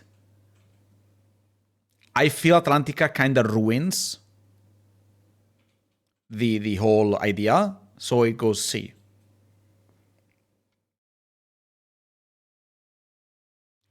I'm good to start the Darksiders again. Darksiders 1. Oh, I still have to replay that. I haven't touched it in a decade. My ringtone is this song. It's a good one. Do you like having to showcase your old games that you own? Because if you do, I have something cool for you. Oh, sure, go ahead. I sometimes show stuff that people want to show me. Like, I've shown the Anaki's tattoos, the merch he has, some drawings from people. Like, if you have something you want to show, please go ahead. I never understood something. The underwater and flying battles use the hair combos. That is a good question. I think the flying one, yes, but I think underwater, they count as ground combos. Or maybe underwater just doesn't count at all. Underwater is just something completely different. But I think for flying battles, you use the aerial combos, yeah. You did the air combos. I'm pretty sure, yeah. I'll link a place that can help you on that, storing and showing all games in DMs. Okay, cool. Yeah, go for it. Monstro. This is the kind of world that if you don't know, it's either this or this. But I'm gonna put it in B. Middle B. Middle B, like this. Hold on, let me check.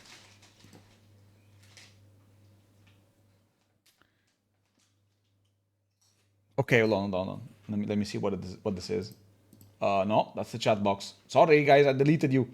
No, I'm sorry, guys. Oh, okay. Yeah, this is cool. Yeah. Yeah, Mura sent me, hold on, I can show you. Mura sent me these.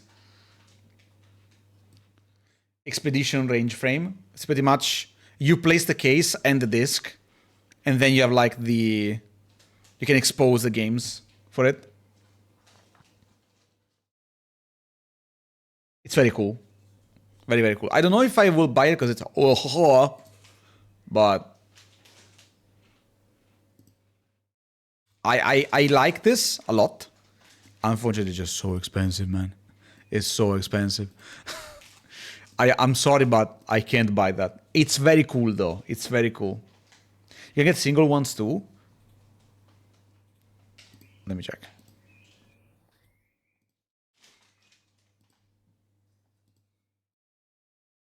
Not here. Oh, number of plaques. Okay. Oh, it's still very expensive.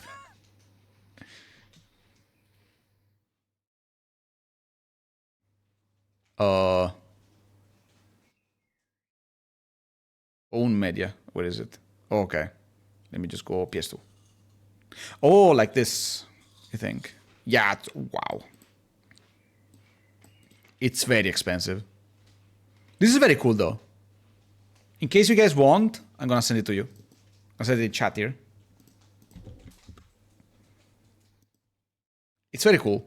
I don't think I will buy one as of now. Yeah, just a good thing in the future. Yeah, I think I could do that for PS2 games I know I won't play because I have like better versions later. Okay, hold on.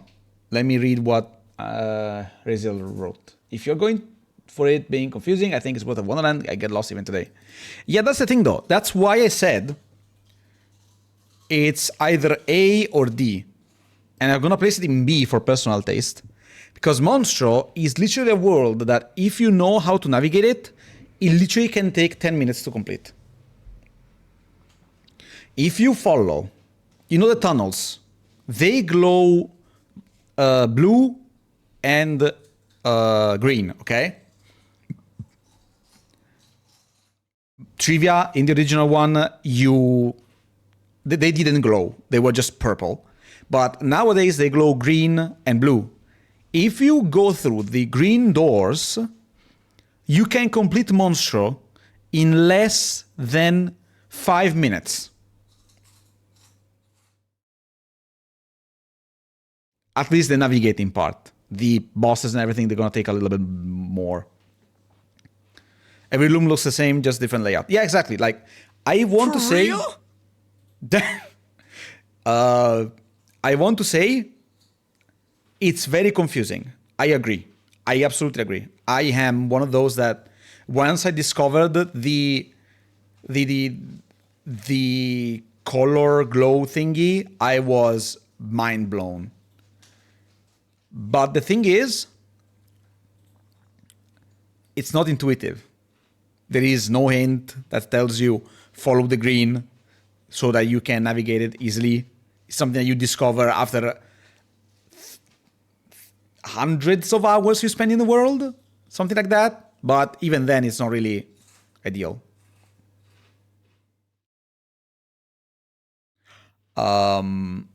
So I think as a person, I kind of like the parasite cage being a reference to Final Fantasy IX. I think personal taste, I'm gonna place it in B because it's once you know how to navigate it, it gets a lot of fun to just go through it. Just like imagine you're playing through the first time and it takes you hours, or like let's say an hour and a half to go through, and then you replay it again with more knowledge years later, and you just stroll through in 5 minutes. That adds so much to the taste of the world, in my opinion, where knowledge wins the original struggle. And I think it adds value. So I'm going to place it in B because it's not my cup of tea. It's not really a great, unique game design world. It has a lot of good stuff. I also really like Pinocchio personally. I think B is fair, in my own list. I think B is fair. I understand if you place it higher for the knowledge thing. I understand you place it lower because it's just confusing to go through. I think it's good overall. I think it's fine. It's a good balance of knowledge gets you through it easily, and not knowing things makes it awful. Like it's a middle ground, in my opinion. B is a good middle ground. Halloween Town. I'm gonna place it in.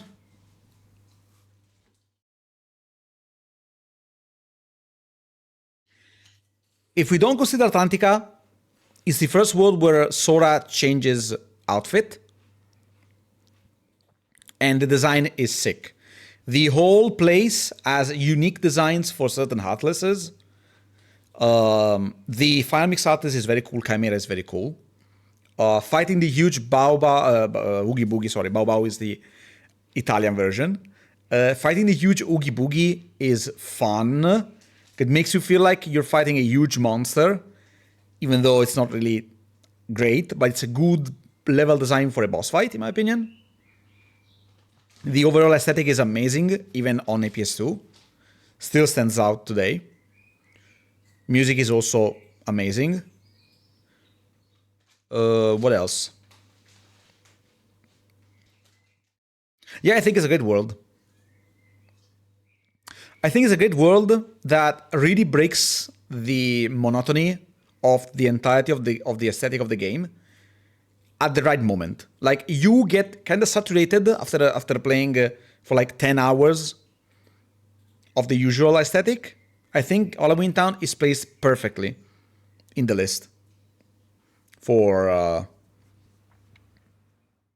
what it is. And also I like that you can skip it. It adds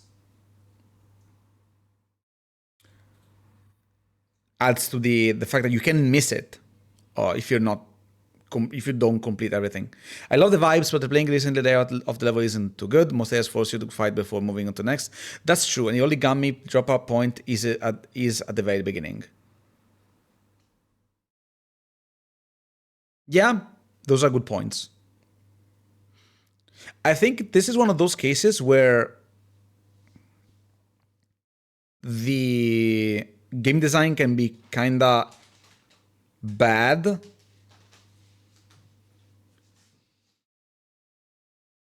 Which is, it's all very annoying when you have grinding for synthesis. That is true. Also, the only way you can... No, never mind. Hello, Roland. Hug. Hello, Roland.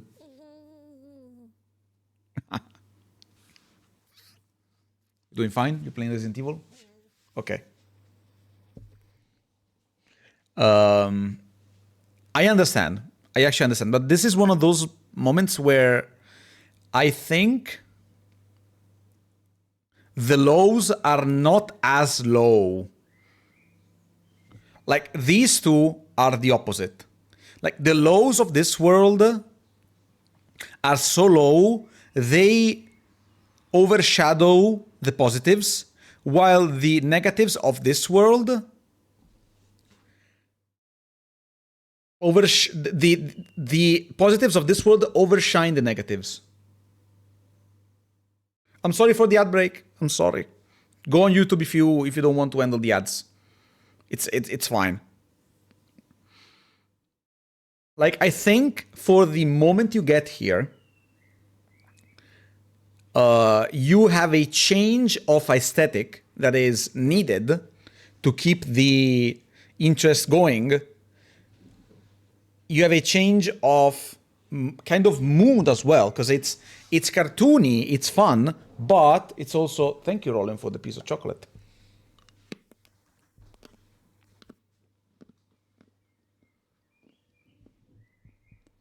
I think the positioning, especially, is what makes this world stand out a bit higher than the others.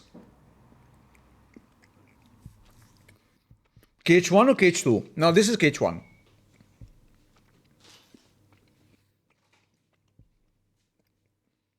Hold on, I'm eating chocolate. I need energy.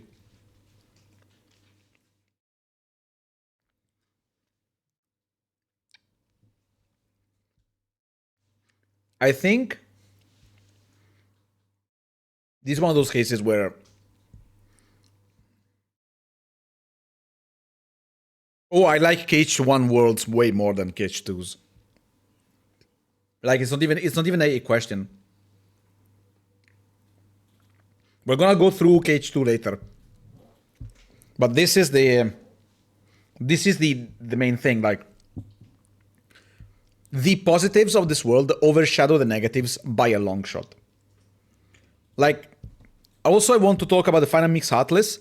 The final mix atlas of this world is just a giant shadow. Well, this guy is a experiment-like enemy that has its own unique gameplay, its own unique animations, unique mechanics, and is a arena that is so good because it's just flat. It's just flat. Like it's an even fight on all fronts. So I think all the positives, yeah, farming can be kind of messy. I understand. I absolutely get it. Farming is bad for this place. And once you reach the area with the unique atlas, you can only leave to go back to the main plaza, meaning you have to go through the entire world again to get back the second time. That's not true, actually. I thought that was the case as well, but I recorded recently for the completionist video, and there is the platform that you can use fire on to go back to the hill with the thing that moves to go back here. So technically, you don't need to. Where? It's in the right corner coming from Oogie Boogie's mansion. So like you go through the bridge from Oogie Boogie's mansion, then you go to the right, in the corner it's there. It's just, this whole place is very dark, so it's hard to see, but it's there. I 100% assure you, because I thought that was the case, but I went to check and it's not the case.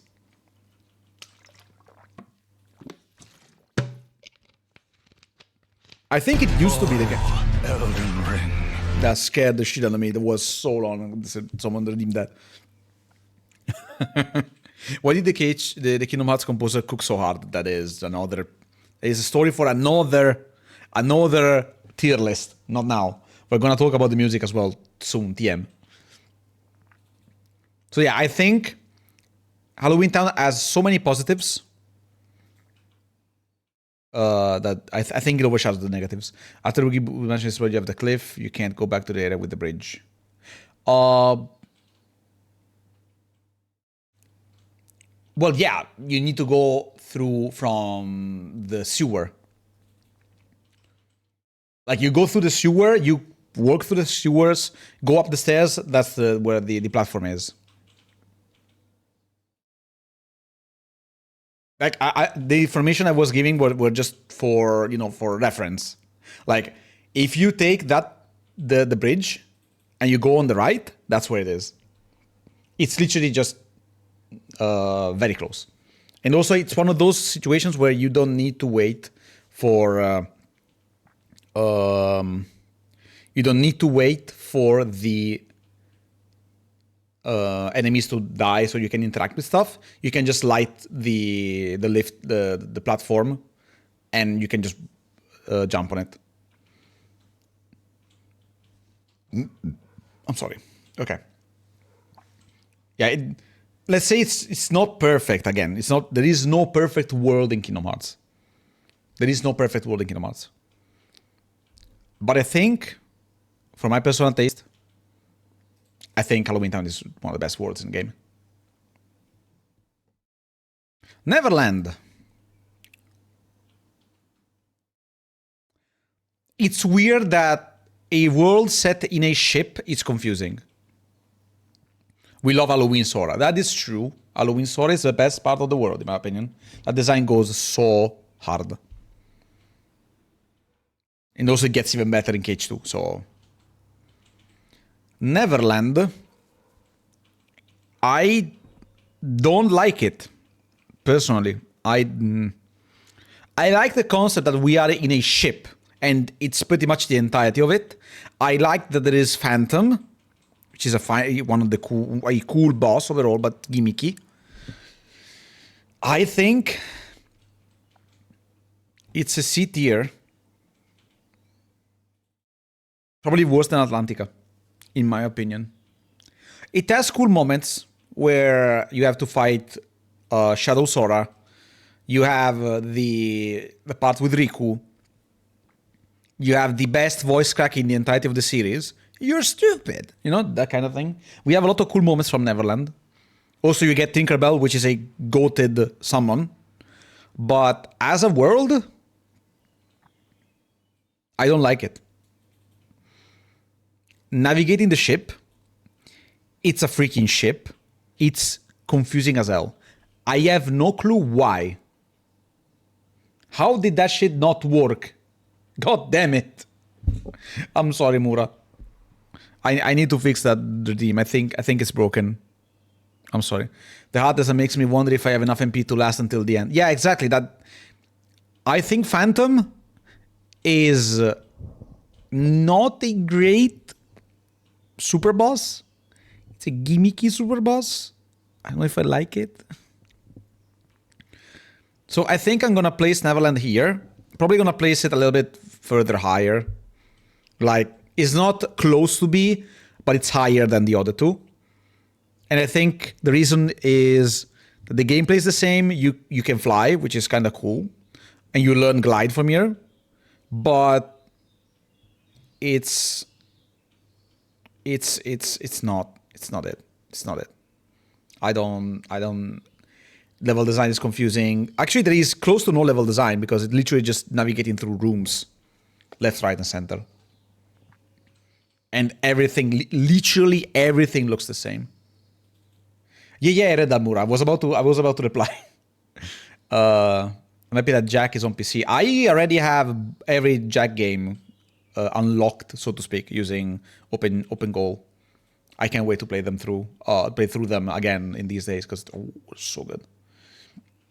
I hate to use fire against the projectile keeps flying under him. Yeah, like, it's not a great fight. I understand what they were going for. And I also kind of like the design. Simple but effective. It is what it is. It's not great. It's not great. And I think that's why Neverland gets a C.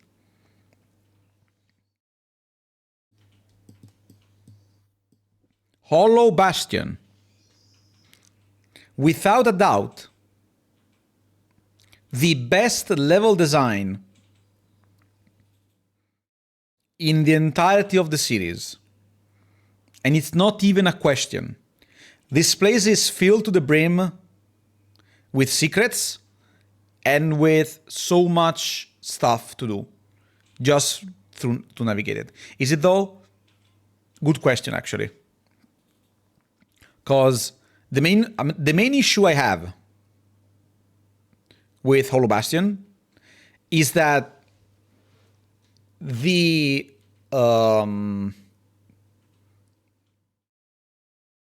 lift kind of thing that, you know, brings you around and stuff is confusing to use. It's very confusing to use. That's something I can understand. But then you have the library puzzle, which makes you explore and do all that. I kind of don't like the spinny column kind of thing. I don't really like that. But I really like the fact that you have to go through these two rooms and get these items. It feels very Resident Evil E, and I like it. I like it a lot. I think it's a good overall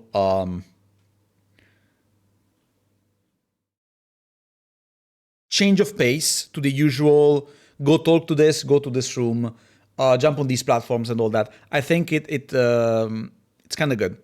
The climb up is slow, which would be fine if they don't force you to do it a second time. Yes, I get that. I understand it. And that's where the knowledge comes in. Because you can actually skip half of it. Because you come back here with more tools. Like you have completed all the puzzles, and that's where you kind of can just go through very quickly. But if you know where to go and how to do it, you can literally just make it twice as fast. And that's also where the knowledge along with Monstro comes in. Plus there are secrets where you can freeze the bubbles instead of, going in and that's it. Or you have, you can actually soft lock in the game. If you know where to go and how, you can soft lock yourself in Hollow Bastion. And know where to go. The elevators are still slow though. Yeah, the one thing I can say, having the elevators not skippable, like the cutscenes, it's bad. But think of also, I think it's kind of like the same example as Halloween Town. You have so many highs that it overshadows the lows. Like you have the Resident Evil puzzle, you have the emotional moments between Sora and Riku. There is Riku Ansem, Maleficent. Finally, the showdown against Maleficent and Dragon Maleficent. You go back here. There's the Behemoth, and you learn more lore about the universe of Kingdom Hearts, where Hollow Bastion is the actual home of the Final Fantasy characters, and then you get to see Ansem. There's Oblivion in this freaking place. There's Oblivion, fucking the best Keyblade in KH1 for my taste. Spoiler for the tier list later, and I think it's great. I think it's great.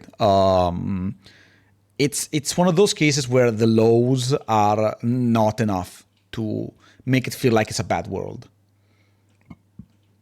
There is so much value in Hollow Bastion. The switch of tone with the music, the overall aesthetic being completely original. You get answers to stuff, lore-wise. Too bad that with the boost they gave to the Divine Roses falls short in Final Mix. Yeah, that is true. That is actually true.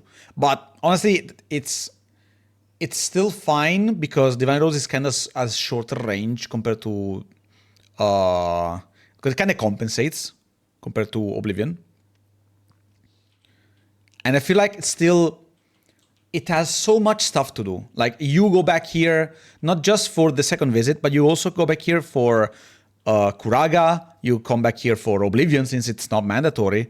You come back here for to complete everything you missed, because there is so much that is missable in this world.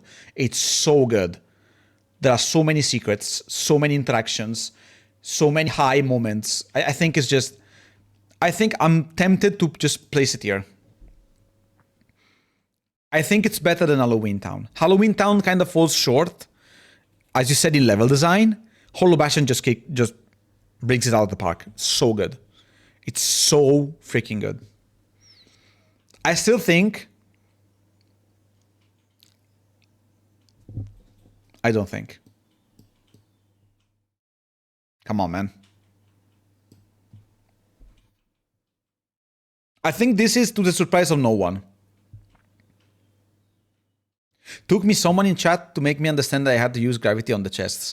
You can kind of get it if you know the game enough. Like, if you play the game enough and experiment with the stuff that you have, you can understand that you need to use gravity on the chests. But I understand it being cryptic. It's one of the many things that make the game great. Like, it doesn't handholds you when... Like, it doesn't handholds you at all where it both should and shouldn't be. Like, it should handhold you for Monstro, even though it's not mandatory to complete it. It should handhold you for the Traverse Town navigation part, where you need to go through enough rooms to trigger all the cutscenes with Donald and Goofy. It does handhold you to navigate Atlantica with the tridents around. It doesn't handhold you for Blizzard on bubbles. It doesn't handhold you for gravity on the chests. It doesn't handhold you for the lifts. The game expects you to have learned how it works at this point.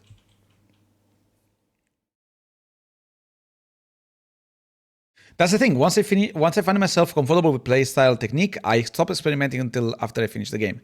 And that is perfectly understandable. And that also think is one of the ways they thought people would play the game.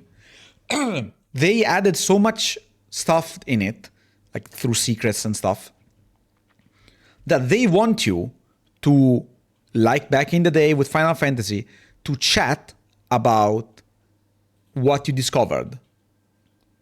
They don't do it complex for the sake of being complex. They do it because there is interaction between the human being. Like, you have a secret, you just discover it, you talk to your friends at school or on forums and stuff, but I don't really use forums until way later. So I can't really talk about that. So I think that's the goal they were going for, and they landed it perfectly.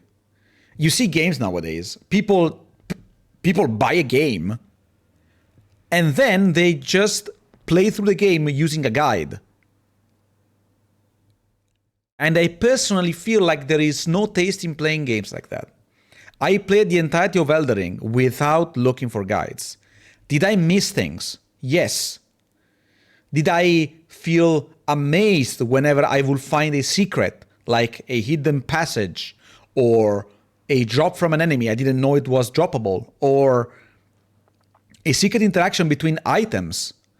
Like, that shit is why I play video games, and why I played video games for all my life.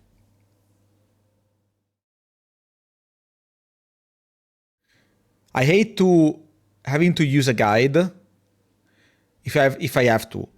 I can tell you this, I think using guides for playing games is fine, only when it's needed. For example, you're playing Darksiders, you are stuck on a puzzle, that's it.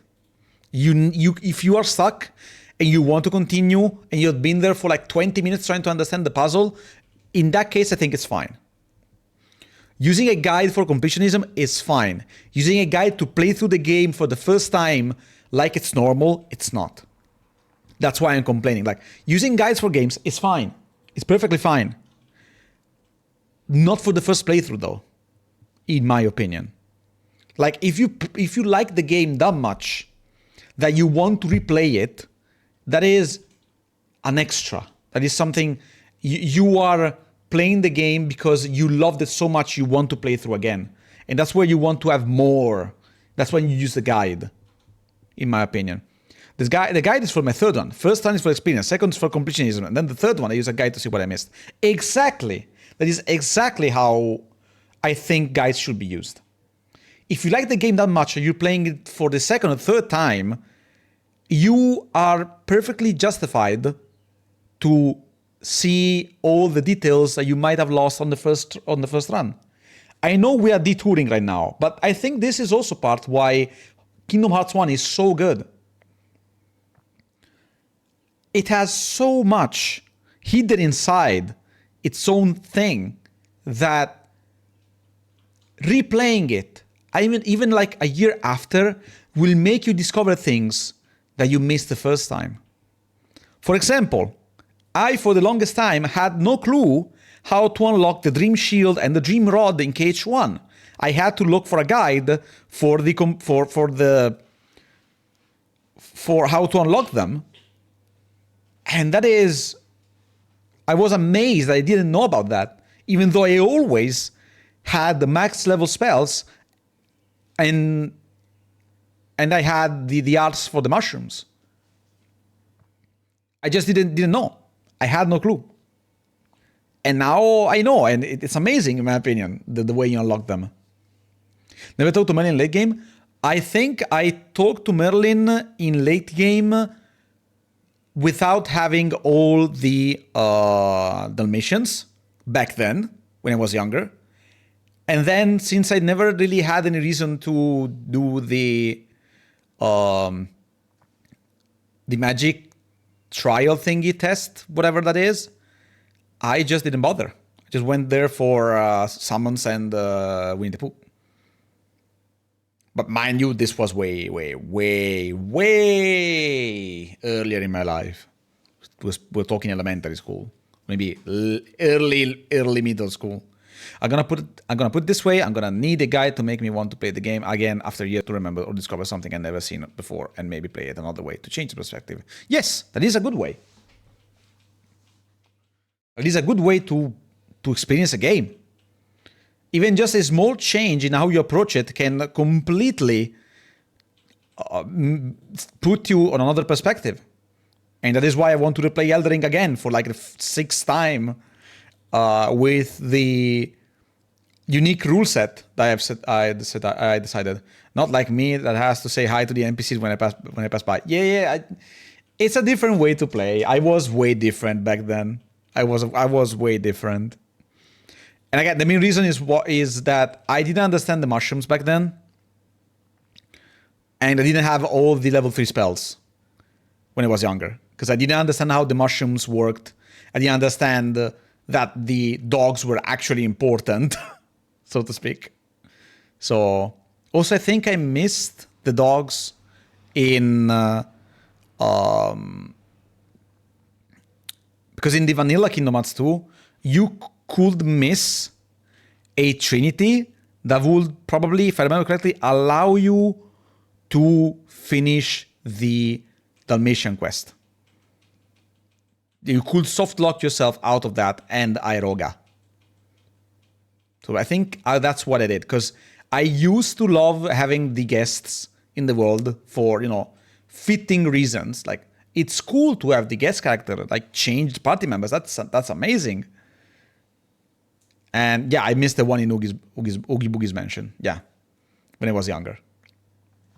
So I think that's understandable. It's one of those problems that KH1 had that thank God they fixed in Final Mix. I'm back what I missed. Excuse me? Yeah, I'm sorry.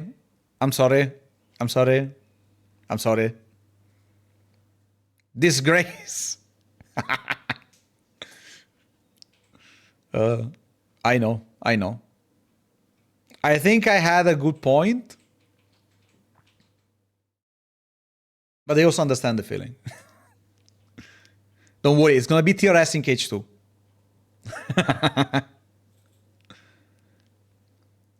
Also, yeah, I forgot that, Danny, you're biased because you like Mermaid Melody. That kind of also makes sense, now that I think about it. Better be. I heard it with the most menacing voice I could. Okay. End of the world. Last world in the game.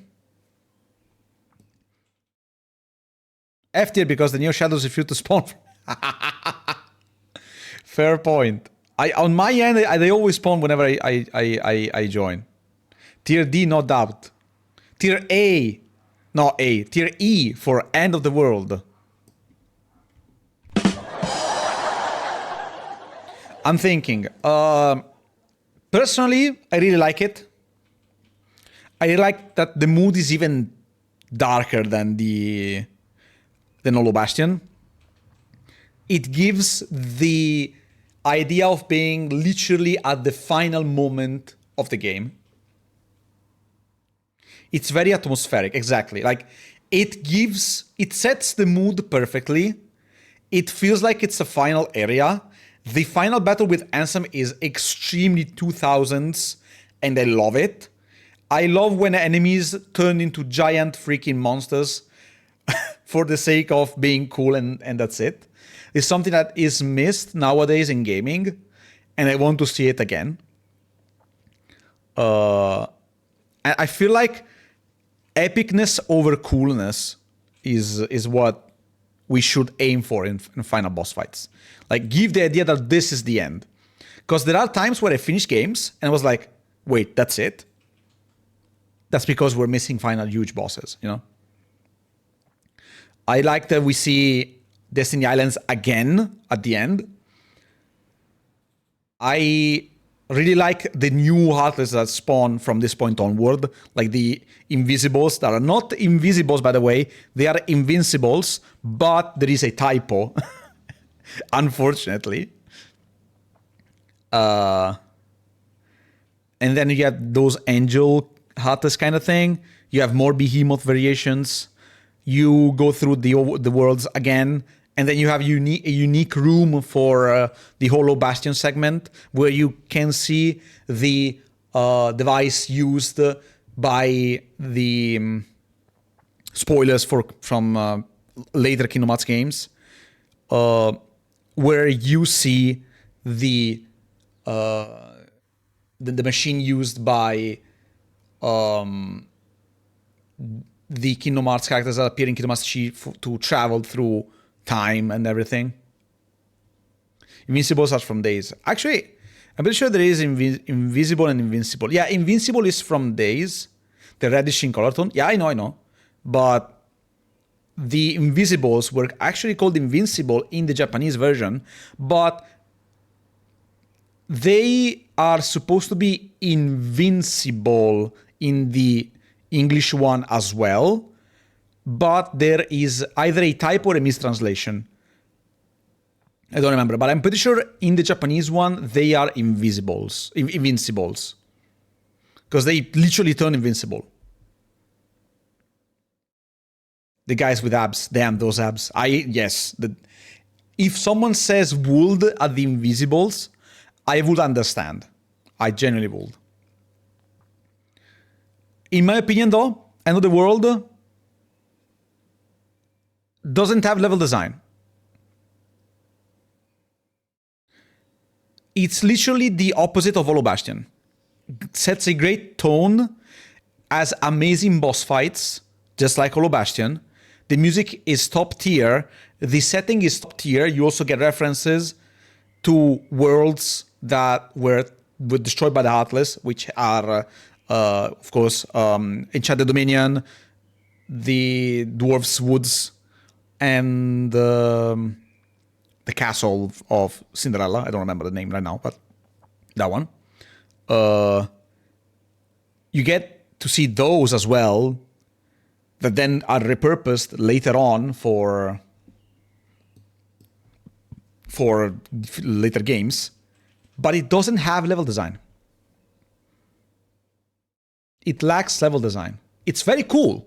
Also has Chernobog. True. It's very different room to room. Yeah, it's an amazing world. So I believe, personally, it's on par with Traverse Town, only because it lacks level design. If it had better level design, it would be at the same level as Hollow Bastion. Like, it's a huge problem for a world which is where you need to spend like an hour in to not have level design. I think, personally. This is also why it's the same level as Olympus Coliseum and Traverse Town. You are here for a long time, but except for the one thing that they are good at, you don't do anything else. Traverse Town is higher because it has level design. It's also very cool, very big, has a lot of cool stuff in there, but it ends there. And the world is the same. It's a very cool world. Has a lot of positives, especially the final battle, but has no level design. Halloween Town does it better. In Spanish, they translated the Orcus to Invincible. Ah, okay. Maybe that's why. I think it's Invincible. I don't remember the Italian one, honestly. I need to go and check, but I don't even know if I have a save file completed with that. I think I lost my save file from days years ago, because a friend borrowed it and it came back without save files.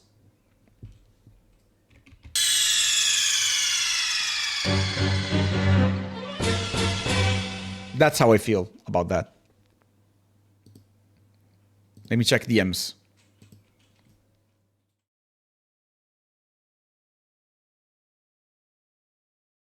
English Orcus, French Orcus. Oh, okay, yeah. This is the Spanish one, though. Hold on, let me save it so I can show.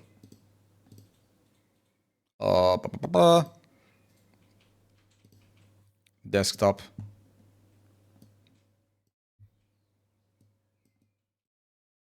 Look at this magic card. I don't know if it's I don't remember the one in my language. But I think it's invincible as well. But yeah, they made a bit of a mess with translating Kingdom Hearts in a lot of languages.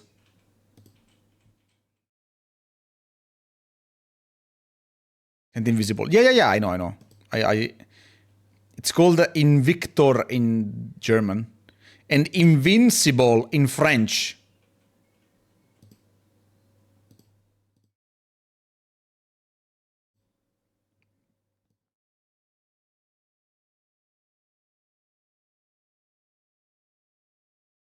So I personally think it's just a mistranslation in from Japanese.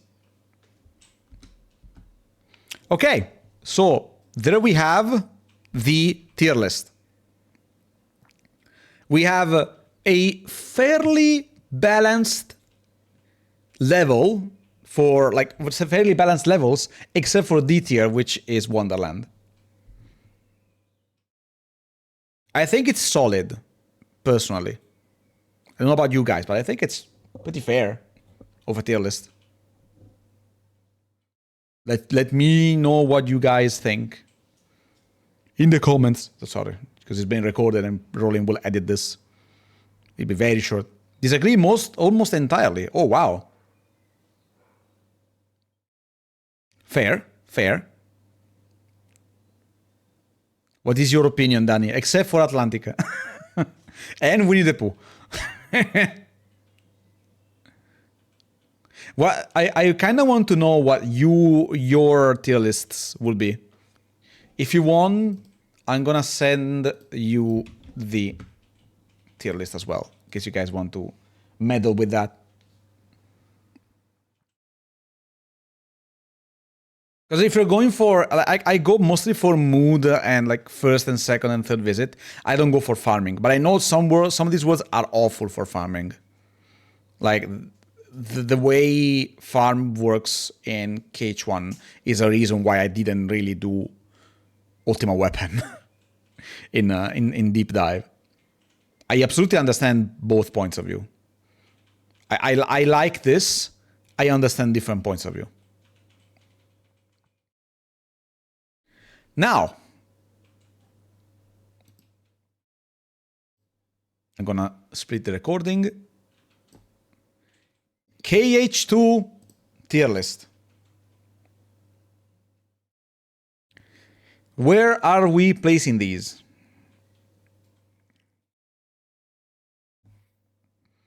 Let's go in order. So, Twilight Town, S tier. We need to balance it in a way that is in the average of the game it is in. For KH1, the balance was very peculiar. This one has close to no level design, so we're gonna go with a different perspective. I go for the entire experience, so a balance of both things, although I agree mains, the story visit is more important. Yeah, fair. Absolutely fair. Because not everyone will do completionist and all that. Okay. Twilight Town S tier. And I think no one can disagree, unless you really hate Roxas, which is very hard to believe. Roxas is a great character, has a great narrative arc at the beginning of the game, great tutorial, lasts a long time, but every single day teaches you something different. The first day teaches you the real basic of the basic. The second day teaches you there are mini games in the game, and doing them rewards you. The third day is to pretty much set the basic of the reaction command combat. Because you have to fight Twilight Thorn, which is very reliant on reaction commands. Then you have the struggle, which is a quote-unquote mini game that also makes you understand that the fights will have gimmicks. And then we have the fifth day, which is where you want to explore to find out things. It's when you start to see chests around and interacting with the environment, while also everything is happening around Roxas, something very weird. A lot of people did not play Chain of Memories, so you have no idea who this is, you have no idea why Ansem is back, you have no idea why this and Ansem are together, you don't know who Axel is, you don't know who Roxas is, and there is this huge mystery that gets unveiled literally from the middle to the end of the game. It is amazing. It's an amazing section. And then you have the last day where it's just tutorial is over. Do whatever you need to do. And I think it's great. Also, you have to come here a couple of times, even though it's just for, you get Sora back in this place, then you have to fight through normal enemies and everything. But I think as a world, sets a great mood. Roxas' segment is so good. It's literally the only place in the game that actually has the same care as a world in KH1. It's literally the only game. You go to the mansion with Roxas, the chests are positioned in a certain way. You go to Sora, you go with Sora in the mansion, and the chests are on the opposite side. You go look for the details in Namine's room, you see so many references. You have the Final Fantasy characters, so that the introduction between Final Fantasy and Disney is once again happening right in front of you. And it's so good. The only thing it's lacking is the level design, because Kingdom Hearts 2 has no level design, unfortunately. So I think Twilight Town is a great starting world, great place to always go back to, and amazing mood, everything, just perfect. Dive to the Heart. Do we want to count this? I think it's part of Twilight Town. I don't want to put it in S though. There is no reason to put it in S. I don't think Dive to the Heart should be part of this. It's also wrong because I think it's not even the right one. This is the this is how you call it? This is cheese Dive to the Heart. Doesn't make any sense. Okay. So let's go on with the worlds in order. It says Radiant Garden, it's not Radiant Garden. Twilight Town is a better tutorial area than Destiny Island in my opinion. True. That is actually true. It has so many secrets as well. Like, you can also go fight Cypher whenever you want to. Both in day 4 and day 5. And a lot of people don't know that, but it's a thing. Radiant Garden has a lot of peaks, story-wise. Especially if you play Final Mix. This world is probably the second best world in the game. I'm inclined to put it in S as well, because this is where you want to be most of the time. Has good music. Again, the Final Fantasy characters are there. They add to the overall experience. You go back here for the mushrooms. You go back here for Sephiroth. You go back here for the data. You go back here for a plethora of reasons that are all worth it. So, in my opinion, I'm probably going to put it in the same level as Twilight Town. The story part of Radiant Garden is the most epic. Yes, exactly. Like, Twilight Town is a great introduction, great tutorial. Radiant Garden is literally the best world in the game, both content and mood-wise, for how many things happen and how good everything is. Oh. Apparently this place is here as well. C.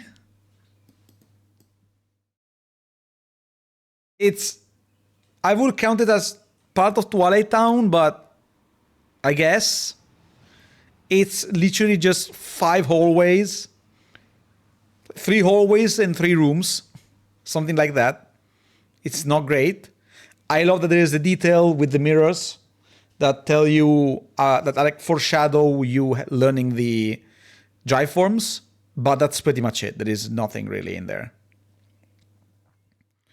Okay. If you take the tower alone, it's kind of unfair. Yeah. Yeah, exactly. Like, it's like adding this. Okay, they are present, but I consider them part of this, honestly. They're not really worth it. I can see why you want this to be kind of separated. I don't get this one. This one doesn't make sense to be separated from the rest. Also, there is this, which is not explorable at all. This list is wonky. Let me put these down here. Even this one, who cares? Okay. Where were we? Land of Dragons.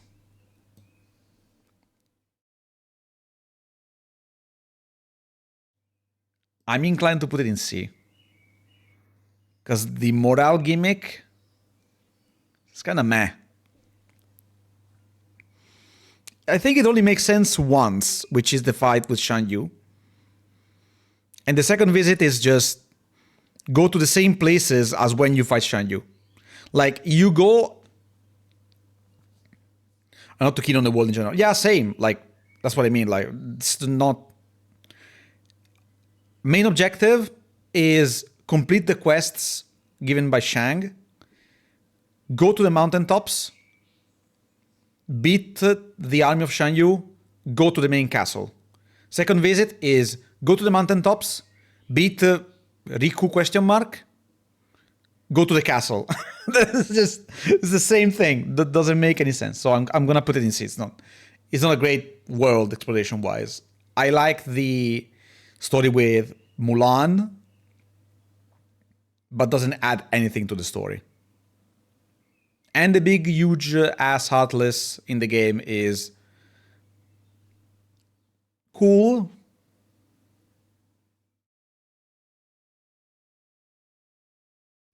Beast Castle. Beast Castle, on the other hand, I like it way more. Personally, I would give every linkage to that still has a Disney boss some bonus points. True. It's cool to fight Shan Yu. The fight is kind of fun. Rewards tactical swordplay more than anything. I still think the Land of Dragons itself is a C tier. Maybe high C, but that's what you missed. You missed, the end of the previous tier list, and now you are in for this tier list. Playing Dead by Daylight. Oh, okay, no problem. No problem. You're just doing this. We're probably gonna do this until the end of the stream, because I'm making recordings as well for extra videos that might pop up. While as like additional stuff for between the deep dive and stuff. Hi YouTube. Exactly. It's not like I mentioned you 25,000 times at this point in my videos. But yeah, Land of Dragons is C. High C probably because of the... I just think that creating 12 new villains was a bit much, True. I get it. I also think it's way more creative because I am more on the Final Fantasy side of things than Disney. But I get what you mean. Because Pink is a girl. Because the world is literally do the same thing twice. That is why. And the mechanic that is in there is not great. I like Beast Castle because it's very explorative. Like you go different places. Throughout the castle, and you have this mystery with Beast being very angry for some reason. Then of course you discover that it's Zaldin. You have to fight the illusory wall Heartless, which is very cool. or whatever the name is. I really like it. What else is there? You get to fight Beast, which is also very nice. You have drama between Bell and Beast itself. It's very cool. The second visit just run back and forth though. True, it is. The first visit is what makes this world like better in my opinion. Because you have a lot of cool stuff happening. You have mystery, you get to fight Beast. There is also Marluxia as a silhouette, which is very cool. It's a very cool fight. That if you're very good at the game, you can just win without taking a single damage. They put everything they had to give in the first time. Yes, get the second, because the second visit is focused more on, just like most of the visits post half game are related to the organization. So Beast Castle, in my opinion, as a world and how it progresses, I think also having Ifrit as the boss fight is very cool. I personally like also Zaldin as a boss fight. It's not an amazing boss fight, but it's fun. Again, it lacks level design, has a lot of mini games. I'm gonna put it in IB, not A. I don't think it's one of those worlds. I think B is fine. B is fine. Then we have Olympus. Olympus that includes the underworld. Literally every single time you have to go around, it's from the beginning of a hallway to the end of an hallway. There is Zexion as a silhouette, which is cool. There is Oron, which is also very cool. I'm thinking, story-wise, it's nothing amazing. I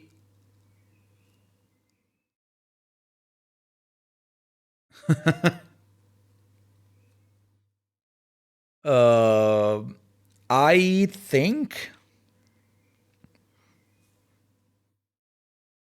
it's not better than Beast.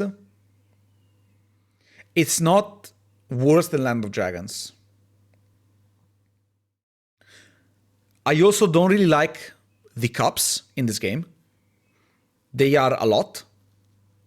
And I don't like that they are gimmicky and that you don't get EXP by killing them, killing the enemies. I understand why. It would make leveling a bit quicker, I think.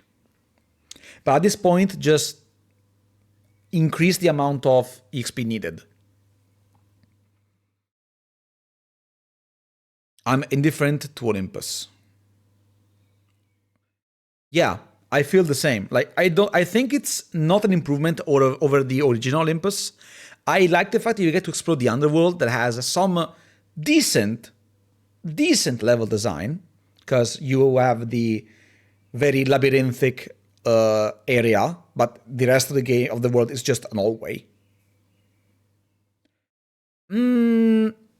I think putting it in low B is fine. The rewards other than the keyblade aren't particularly worth it. Yeah, exactly. It's not. There is nothing too insane about it. It's a cool continuation of the original Olympus, but as Nightfall says, it's not an improvement, but it's not terrible. It's fine. So I think B, low B or mid B, it's fine. It's a good location. It's a good position for it. Disney Castle. This place has some lore to it, because you used to be able to go there at the beginning of the development of KH1. In the trailers, you could see Sora walking in Disney Castle. So being able to walk here for the first time actually adds to the experience, in my opinion. Like it's like literally somewhat of a dream come true. think it's fine. Do I think it's a good world?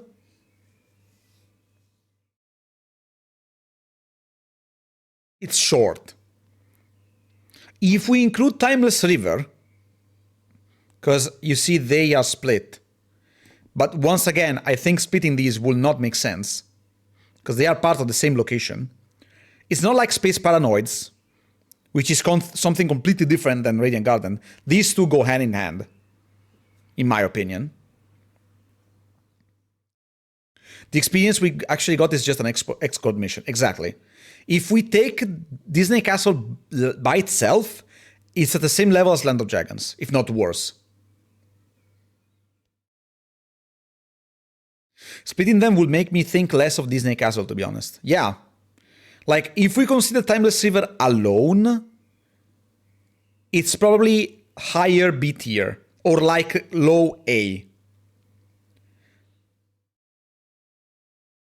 If we include both of them, it's like high B. Disney Castle alone is low C. I prefer Land of Dragons slightly more than Disney Castle. Yeah, exactly, same. I agree. At least you go to Land of Dragons twice, and you get to fight Shan Yu, and then you have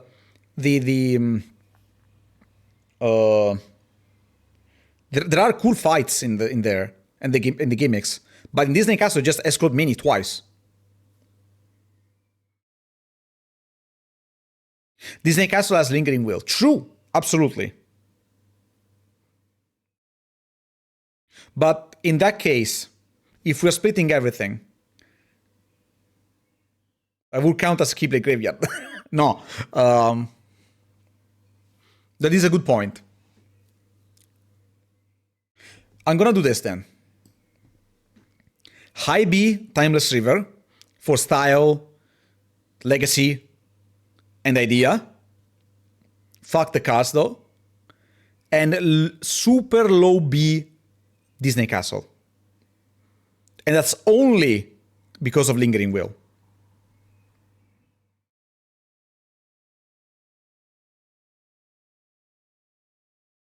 Literally the only reason. Okay. 100 Acre Woods. I think for mood, it's worse than 100 Acre Woods in KH1. I think the minigames are quicker than the ones in KH1 and also less wonky. They don't force you to go for the high rank immediately to continue. Well, they don't force you in KH1 either, but you are usually forced to go through the entirety of the minigame. While in 100 Acre Woods, the first two minigames are very quick, like a couple of minutes. And then you have the minigame with Tigger that takes literally 10 balloons to explode, and that's it. And then you have the cave exploration, I think. There's nothing else. Which is okay.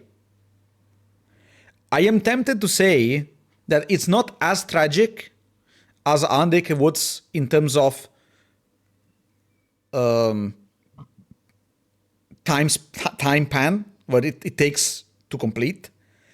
But I'm also on the verge of saying that it kind of is worse. So I'm think of putting it in higher C than Land of Dragons.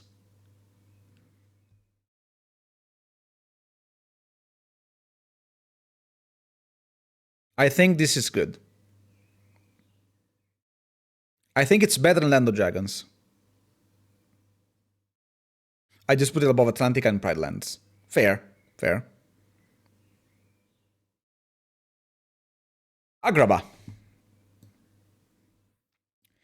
I think this is the worst Agrabah has ever been in the entirety of the franchise. There is no level design. It's literally just a bad version of the Agrabah in KH1. The Agrabah in KH1 has a lot of level design, very cool moments. Agrabah in this game also has the Jafar boss fight, which is very cool. But there is the awful carpet ride moment, which I believe is the wonkiest addition in a game. Limits you so much for no reason. It's where you kind of can see some puzzles in there, but it was very well built in KH1, very linear here. The reason why it's different in KH2 is because they rebuilt it between KH1 and KH2 because of the sandstorms in Days. So there is a reason why it's different. But I don't excuse it. I absolutely don't excuse it. It's just so bad. So personally, I think for how bad of a downgrade it is, it's even worse than Land of Dragons. Personally. It has Vexen. I don't like Vexen that much.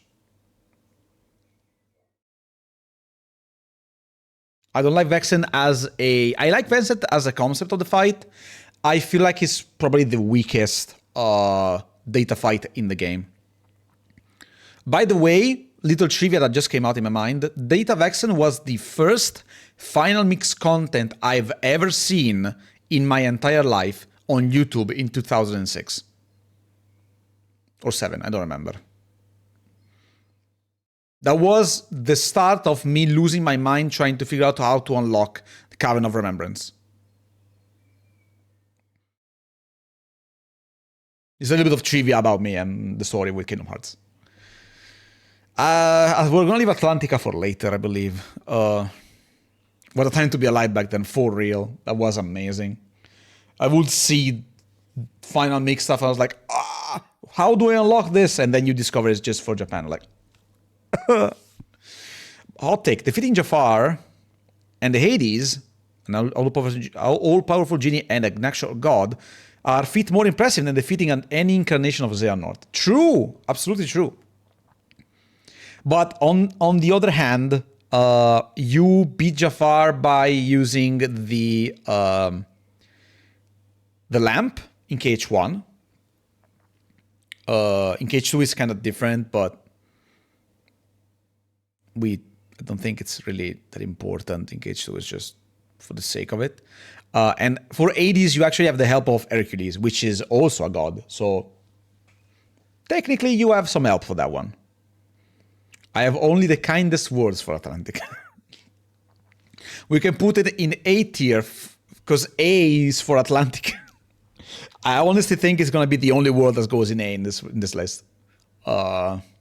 Maybe not. Maybe I'm too harsh. But Finifun, yeah. I'm going to put it in low C for Atlantic, you know? And I think there is no reason to explain why. Even Shimomura said that she doesn't like the songs she made for this world. And that speaks volume. Maybe make it have an F for Finifun. How do you add a row below? There we go.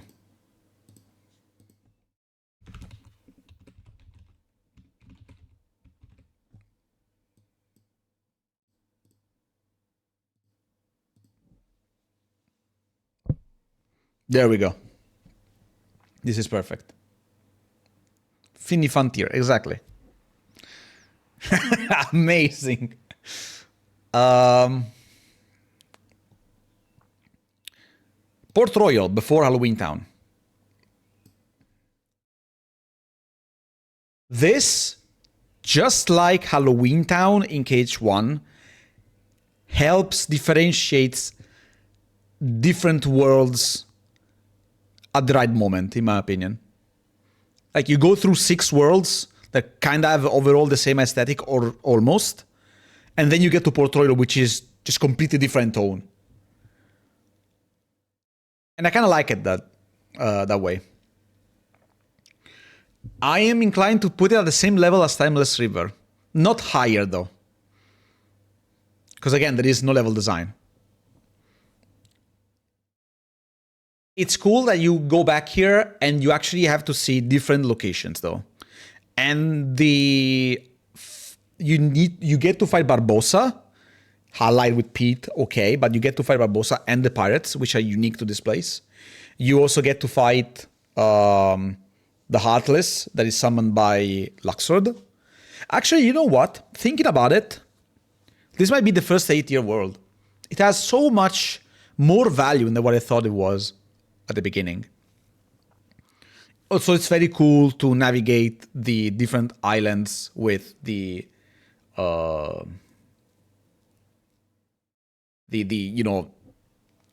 the ship and all that. It must be something Disney asked for. I can't find any other explanation for it. I don't think it stands out negatively though. I think I like the fact that it's so different compared to everything else. That it's just, it feels like it doesn't fit, but at the same time, it's exactly the reason why it fits so perfectly. Because every world is different. It doesn't need to be cartoonish all the time. We can have some realistic look even. Why not? I like that the way you fight makes you better understanding your position and encourage you to use magic too. Yeah, that's true. Like, this game has a lot of cool design.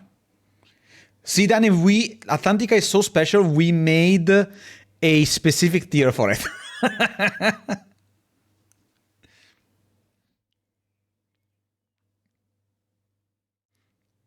It's Finifun tier.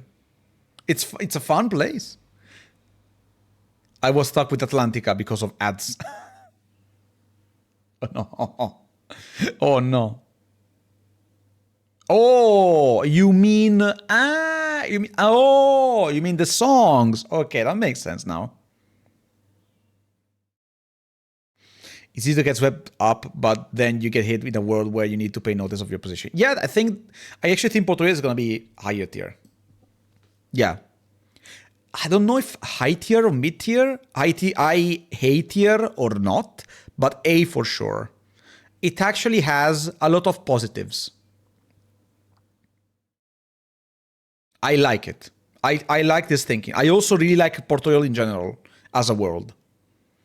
It has a lot of pros, in my opinion. Yeah, I think it's... I hate and love the immortality gimmick. True, that is also another thing. I think it actually is the second or first world that has actual level design, and more like level design, combat design, more than the others, because of the pirates and everything. And I also like that the second visit actually has value because you get to see different locations compared to the first visit. I think it's cool. I think that adds value to it. Makes more sense. Yeah. I like it. Again, this is not A tier for me personally only. It's also compared to all the other worlds in this game. Okay? That's what I mean. It's A compared to all the others as well. Personal taste, but also all the others. Halloween Town. Halloween Town...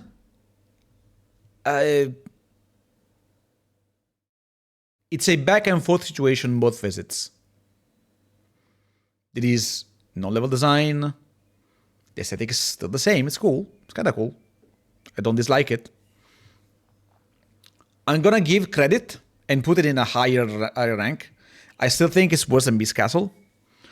But I'm gonna add the fact that there is how you call it? Also, yeah, Port Royal also has Laxine, by the way. Forgot to say that.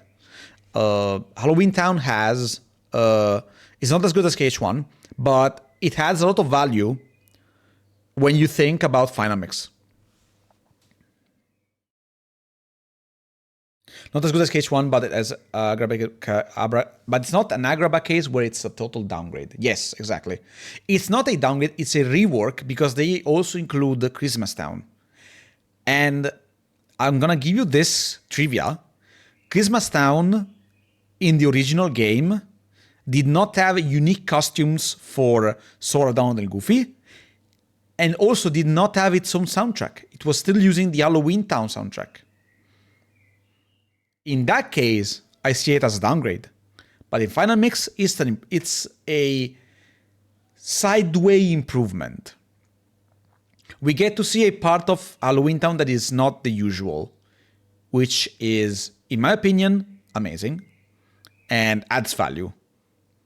I put it at the same levels of Olympus Colosseum. It expands on what already exists without ruining what previously was in there. Yeah, it's good enough as a sequel. That must have been an experience. Yeah, it was. I think, personally, thinking back, I didn't think much of it. I was like, I mean, it makes sense. It's the same world. It's no big deal. But after the addition in Final Mix, I realized that it has so much sense to have unique costume for that world. Pride Lands.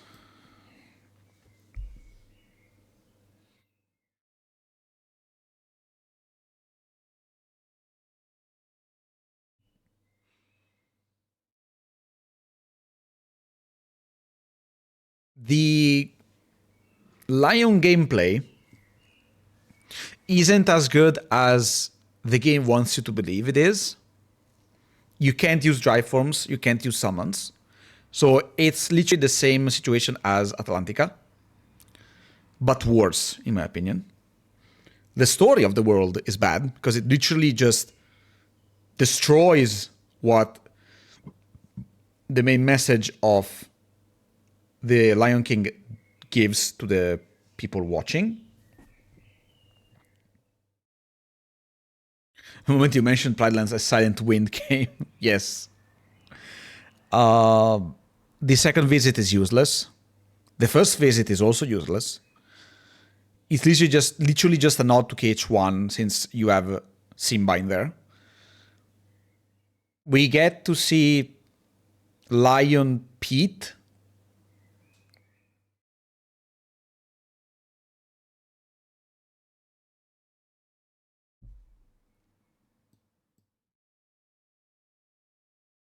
I think we all agree on that one. I think there is no one that doesn't agree with that one. There is nothing to say. It's the worst world in the game. If we don't include Atlantic, of course. It doesn't work at all. At all. Space Paranoids. This is a addition in Radiant Garden that is very cool, gives us a very cool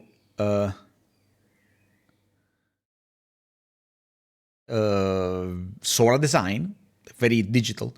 All right, too bad we didn't see much of the other characters adapting to the worlds. Yeah, that is also a thing.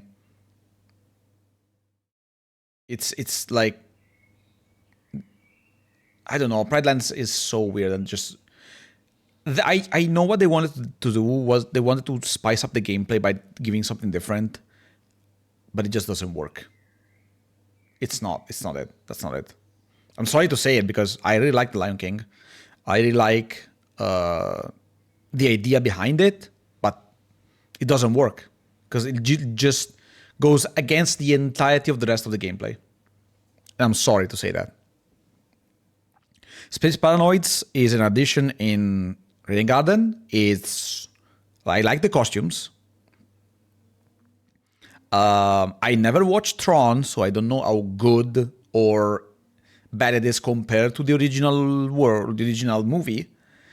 But I really like that it's different. It feels different. I don't think it's a great world, though. I'm still gonna put it higher than Disney Castle because it has interaction between these two. I think it's bad, but it's never clicked with me. I just find it boring. Yes, even the aesthetic. I understand it.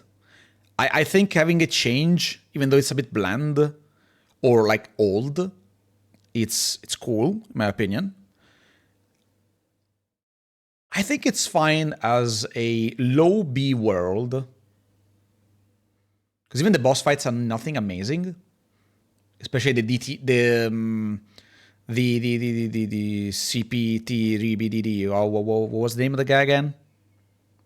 The BBC with the BBW, whatever.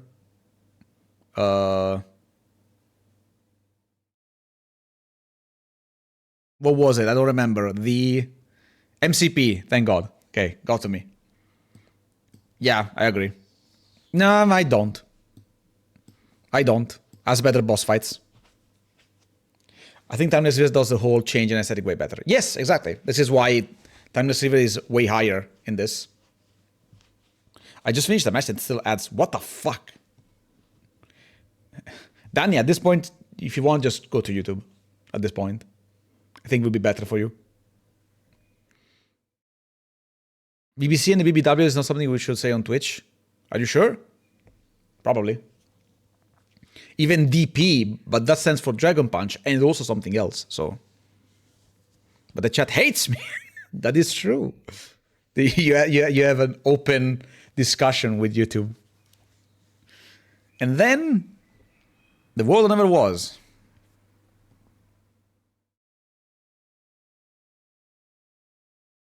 Okay, fine. I personally think it's high A tier for the same reasons why End of the World is high A tier. It has great mood, music, and fight. It's an excellent final level, exactly. It gives the perfect mood as a final world of the game. Has a lot of cool boss fights. Roxas as an additional boss fight in Final Mix is amazing. He wasn't there the first time. Gives a closure to the beginning of the game with Roxas and everything. Even though it's kind of clear because everyone just says Roxas. Hello, Roxas. How you doing, Roxas? It's been a while, Roxas. Of course, Riku says it out loud at one point, and so he's like, "Oh, what? You're a good other me." Yeah, exactly. You make a good other. Whatever, that kind of line. Like, it's clear as day. But Sora is so dumb, he doesn't understand it until the end. And that's the only bad thing about the world, in my opinion. Potato, yeah. And also Xemnas is an amazing final boss. It's clear as days.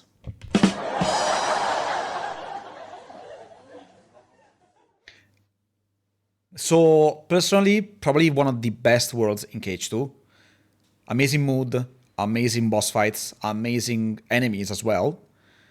And amazing, I'm gonna say amazing rooms. Like, the locations in the world are so good, every single one of them, except maybe the elevator. But every single one of them has amazing shots, amazing symbolisms. And if you look closely, you can see faraway details that normally you can't see without a tool like NoClip. The vibes of an alien invasion are real. Yeah, also that. And it's just so cool. Just so cool. Personal taste is my favorite world in the game. But I also see that there are better worlds. There are way better worlds, like Radiant Garden and Twilight Town, especially in Final Mix. So, this is the tier list of the worlds in KH2. It's the kind of world I always discover something new about. Yeah. With this list, I agree almost entirely. Yes, I absolutely can see that because, unfortunately, the levels in this game are not really great, but the very good ones stand out a lot. In the meantime, there's rolling in the bed playing Birth by Sleep on PSP. Are you winning? No, she's not.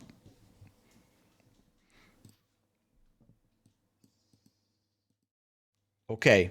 I think I don't want to go on for way too long, so we're gonna choose one of these tier lists. KH1 Final Mix Keyblades, KH2 Final Mix Keyblades, KH2 Final Mix bosses, super bosses, Kingdom Hearts openings, and Kingdom Hearts 1 Artless. Which one do you guys prefer to see from me, at least?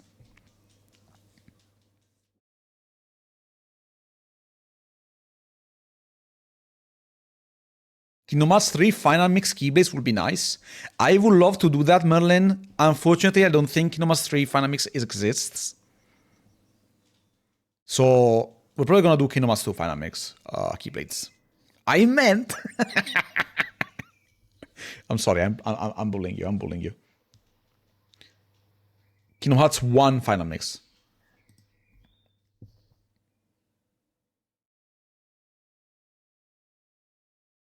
You know what? We're gonna do both. We're gonna do both. Because it's not gonna take as long as the worlds. Yeah, exactly. Keyblades are quicker to get through. Kingdom Key, I like it. I like it a lot. It's simple. It works perfectly fine. It's a huge key. It's iconic. And personally, I like the color scheme, even though it's simple. I think goes in A. B for basic, it works fine. No, B is gonna be for way more keyblades than this. I think the aesthetic of the Kingdom Key stands out a lot in KH1. Okay. Atlantica Keyblade.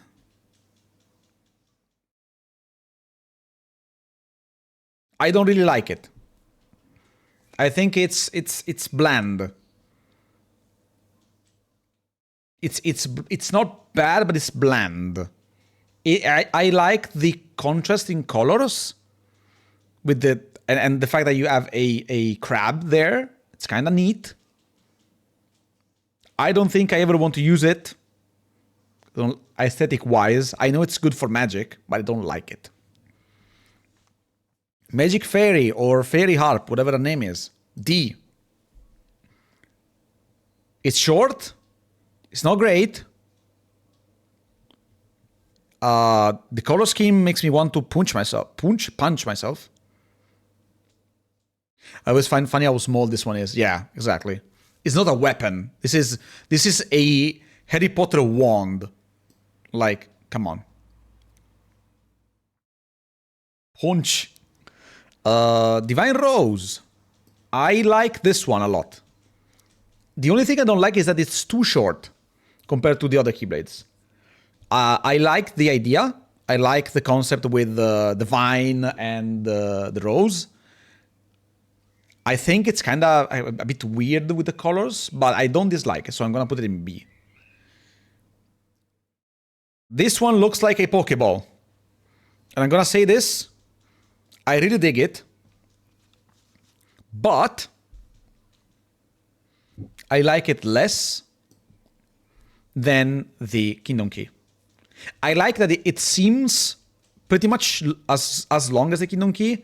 I like the color scheme and the design a lot. Very original. I think it just stands out a little bit more than Divine Rose. Metal Chocobo. Sick as fuck Keyblade. Better than Kingdom Key in my opinion. It's huge. Huge, has a long range. It's kind of bad because I think it doesn't land the critical hits. But I like it because it's also Final Fantasy reference. So it's very good. It's very good. The Shiva Keyblade. What's the name of this? Diamond Dust. You like it big and long. We get it. Exactly. I like Diamond Dust more than Enchanter or Enchantment, whatever that is. I'm actually kind of tempted to put it in a lower tier only because you barely use it in the game. I'm surprised you like Metal Chocobo. I can't stand the look of it. I understand the point. It's a bit monocolored kind of thing. But I don't know why. I really I really like the fact that it's like a huge weapon. It's huge and has a long range. And the fact that it's simple helps a lot in that case. It's not bland level of simple, it's good level of simple. I think that's why. This one is Sleepy... No, this is Lionheart. C, on the other hand, I'm sorry, Final Fantasy... Lionheart is sick, I love it immensely. I don't like the fact that it's just monocolored like this. It feels like a grayed out longer Divine Rose, design-wise. I understand it. It's supposed to be like a Gunblade and represent Squall / Leon. I get it. I don't like that it's just one color. It's just one color. If it had more darker elements, for example, would have been a cooler idea, like black and white together. But in this case, it doesn't tell me much. I like the tip. Just realized that. I like the tip, the key part of the Keyblade, but I feel like it's kind of weak. Overall. If it had a better color scheme in general, along like on the entirety of the Keyblade, it would have been better. We're gonna keep these ones for last. This one, like, very cool to talk about. I don't even remember the name of this one, man. Queen of Hearts, I don't know. It does a cool fire effect when you swing it. Oh, okay. I didn't remember that. Probably adds 1 point. That's true. But yeah, it stays there. I'm sorry. Queen of Hearts, or whatever the name is, I don't really care, man. I think it's nice design, just not for me. This is personal taste. I don't like it. I just don't like it. Olympia. I think higher B tier. It's too short for my liking. But it's also another one of those pretty cool Keyblades that are strong to use. For something as wacky as Wonderland, they could have done more. Exactly. This one feels thematical, but I just don't dig it. I don't like it. It's just like the Keyblade from Atlantica, it feels bland. Recognizable, but bland.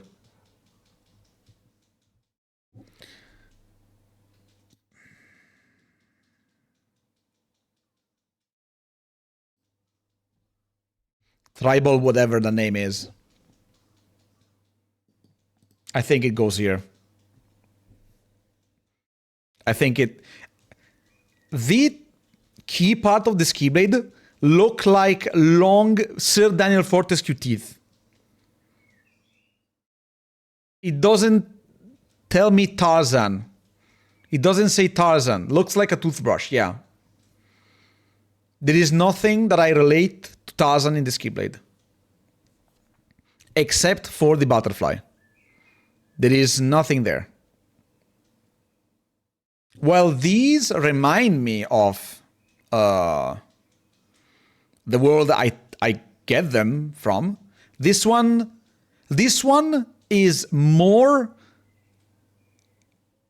reminding myself of the Pride Lands than the Keyblade from the Pride Lands. That's how I think about it. That's how I feel about it. Now I want a Sir Daniel Fortescue Keyblade. Thanks a lot.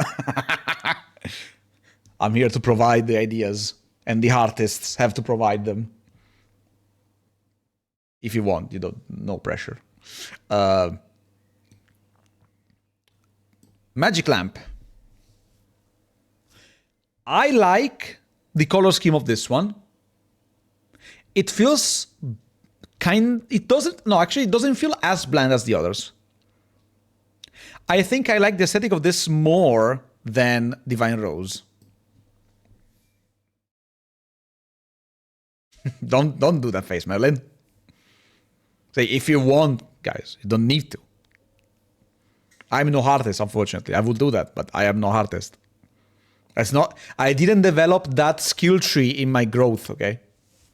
I really like the color scheme as well. Yeah, I like the color scheme. I like that it feels majestic. It feels. You know what? It feels like a treasure. It feels like a treasure. I think that's why it's so good. I'm gonna actually put it higher, like here. I don't think it's as good as Enchanter or whatever. Sorcerer, whatever that name is. But I like it more than all the other Keyblades. For this color, the color scheme and the design. It's very unique. I like it. Pumpkin Head, I think it's called. This one is very edgy. It's very edgy. Thinking back, actually, you know what? I'm gonna put Metal Chocobo here, yeah. I'm gonna put Metal Chocobo here. Yeah. I decided to change my mind about Metal Chocobo, yeah. I don't like it as much. It's cool, but I don't like it as much. Thinking back, there are way better designs. I think Pumpkinhead is a cool alternative to Oblivion. It's simple. It's scary, quote unquote. Has a lot of Halloween-y details. You've seen the light. And I think it's very cool. I like it a lot. Probably this, I remember this being one of my go-to Keyblades at one point when I was younger. Because I like it. I liked edgy stuff a lot. But everyone who grew up in the between the 90s and the 2000s liked edgy stuff. No, whoever says no, they're lying to themselves. We have this. This is Geppetto's.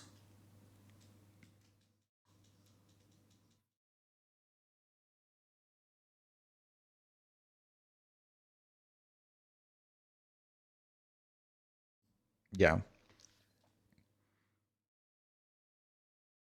Yeah. There's no real reason to use Wishing Star. It's ugly looking. It's bad. And that's it. There is literally nothing in there. I'm sorry to say it.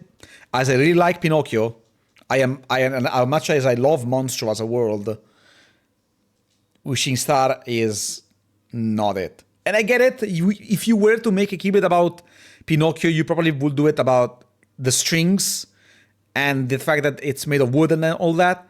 You wouldn't make a Keyblade about Monstro. That would be gross. But I don't like the final result either. It looks like a broken lighter. It's made of wood because of Geppetto. Yeah, I get it, but I don't like it anyway. If someone out there who uses Wishing Star, you probably deserve to be bullied. That's a bit rude, but I get it. I get it. Okay. Now, Oathkeeper.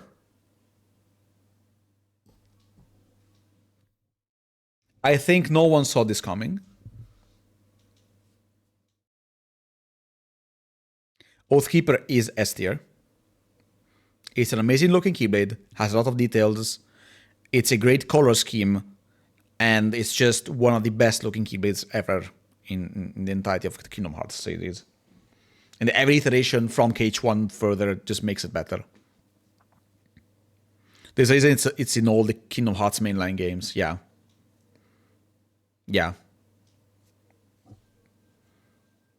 And even Days. There's also in Days, I think it's also encoded. So it's way more than just there, you know. Skipper is as iconic as Oblivion. Yes. It's literally the yin and yang. And personal taste, Oblivion is better looking. Personally speaking. It's good, well balanced. It feels like an actual evolution of the Keyblade, perfect for a Warrior of Light. Exactly. It feels like a Warrior of Light Keyblade, while if you ever played Final Fantasy IV, I'm just gonna say Cecil. Oblivion and Oathkeeper are perfect if you think about Cecil. And it makes sense. I'm not gonna spoil anything in case you guys didn't play Final Fantasy IV. You should. It's an amazing game. Oblivion Color Scheme wise appeals to me more. I absolutely agree. I think it's cooler. Maybe it's also for nostalgia and what it represents, which is supposed to be. Remember, it's supposed to be called Far Memory and not Oblivion. It's supposed to be Sora's connection with Riku, while Oathkeeper is the connection with Kairi. Oblivion is the connection with Riku. And I don't care if it was nerfed in Final Mix. It's one of the best looking Keyblades in the game. Now, let's get rid of the sour one. This is One-Winged Angel. You get this Keyblade by beating Sephiroth, only in Final Mix. Just like you get Diamond Dust only by beating the Ice Titan in Final Mix. These two Keyblades were not in the base game. Just gonna say it, in case you guys didn't know. I think this Keyblade is awful looking. I don't like it. I don't like it. It's supposed to be a flaming katana. It doesn't make any sense nor connection with Sephiroth. It makes a fire effect when you use it, but there is literally no connection to Sephiroth in this Keyblade. And you get it after beating Sephiroth, which means there is never a reason to use this Keyblade because you get it after you've done everything in the game. So, for me, it's there. C tier. I understand it. I don't connect it to the world or whatever the entity is supposed to represent. I think it's one of the worst endgame looking Keyblade. It's not that good stat-wise either. Yeah, it's just... Personally see it as an offense to Sephiroth itself. You could have made a wing as the top of the Keyblade, not instead of the flame. Unless they already had the idea of having, of course, Riku's Keyblade evolve into what it is today, what it used to be in Cage 2. But I don't see... While I kind of see Final Fantasy VII with Metal Chocobo, I don't see Final Fantasy with Sephiroth's Keyblade. Just like I don't see these worlds in the way they're represented this way. It's a huge shame. It's an insane shame. And then we have Ultimate Weapon, which I believe sits at bottom S tier. I like that it's a sword. I like that it's cool. Has a lot of details. And is unique in its own design. Just like Sephiroth, I don't like the fact that you don't have much less left to do. You don't have much left to do after completing it. So for me, it's an S, bottom S tier because it looks cool. It represents what an Ultimate Weapon feels like perfectly, but you don't really use it for much. So it can just stay there. And now, hope you guys are satisfied with this tier list. We move on to the Cage 2 Final Mix Keyblades. It's going to be way more interesting. It's made oppositely if you are struggling with the super bosses. Let's rate it. Yeah, exactly. If you don't want to fight the super bosses in a proper way, I honestly just leveling up also helps a lot. Like, you don't need the Ultimate Weapon in the game. I've completed the game using Oblivion. I didn't farm for Ultimate Weapon. I only farmed for level 100 in the Deep Dive series. And every single boss fight was a cakewalk. So it's not even needed. It's not like this game where you can be max level and still struggle. KH1 is just different. Okay. KH2, I think this stands here. Great base design. Great concept as per usual. It's just classic. Let's move on. I want to save the special keyblades that are not Disney related to the final part of the list. If you guys understand, you know. Some keyblades change design in a way that I both like and dislike. Fenrir does well. And this guy. Okay. I don't remember the order of these, but I'm gonna try. So, we have Sprouting Dragon. I don't remember the name. What was the name of this Keyblade? But it's the one from Mulan. I fought Sephiroth around level 80. And I won without strategy. Just activated Aero and took every hit to the face. Yes, exactly. KH1 is not hard. If you want to win, just level up. It's an RPG. It's not an action RPG. It's more like an RPG in the classic sense. We just level up and just win. KH2 is more on the action side, which is why it's so good. People do level 1s of this game. Level 1 speedruns. That's how good this game is. I don't know, Fire Breath, whatever the name of the Keyblade is. You get it after completing Land of Dragons. I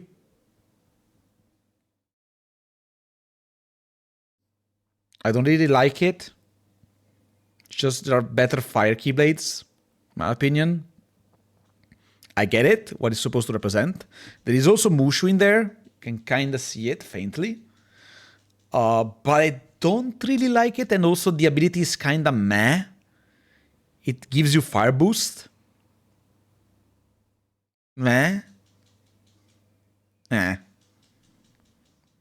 You can even add it as like a combo with the Drive forms, because Wisdom form uses your base Keyblade, and all the forms you get after that actually require you to have another Keyblade with them. You just have better options at that point. So I think C is okay. What else? This Keyblade, I think low B. It's the one from Beast. I don't like the color scheme. I think the design is interesting, but I don't like the color scheme at all. I think it's too bright on the handle, and like I don't like the blue that is set in. Was supposed to be claws, I think. Maybe light brown would have been better. I don't know. Divine Rose looked better, exactly. Like this one doesn't feel like Keyblade. This feels more like a Lexaeus weapon. Don't know if that makes sense. I think I do. But yeah, I think bottom B. I like it more than this, because there is an idea here of design, but I don't really like either of them that much. Olympia 2. I think it's an improvement over Olympia, personally. It's supposed to be 2 columns, but I think overall it's the same idea as Olympia. I don't dig it that much. I'm indifferent. It's literally the same idea, but just changed. It doesn't remind me of the Underworld either. It's just there. Because technically the Underworld Keyblade is the other Keyblade, Fatal Crest. Not this one. But it's fine. Oh yeah, Starseeker. I like Starseeker. I think it's a super high B tier. I don't like it as much as Kingdom Key, but I like it way more than the others in B tier. It's pretty cool, unique, and original. It's supposed to be not the first Mickey Keyblade, how you call it? The Yen Sid's Keyblade. Low A tier. I think my idea stands more for high B tier. But I also have a thing. I don't really like the Keyblades in KH2. For some, they are not as appealing as the ones in KH1. I think there are some in KH1 that are just worse looking than a lot of these. But I also think these keyblades are not as creative and good looking as a lot of the ones in KH1. So I'm gonna leave it at B, high B. Monochrome. I like what they want to represent. I get it's supposed to be black and white.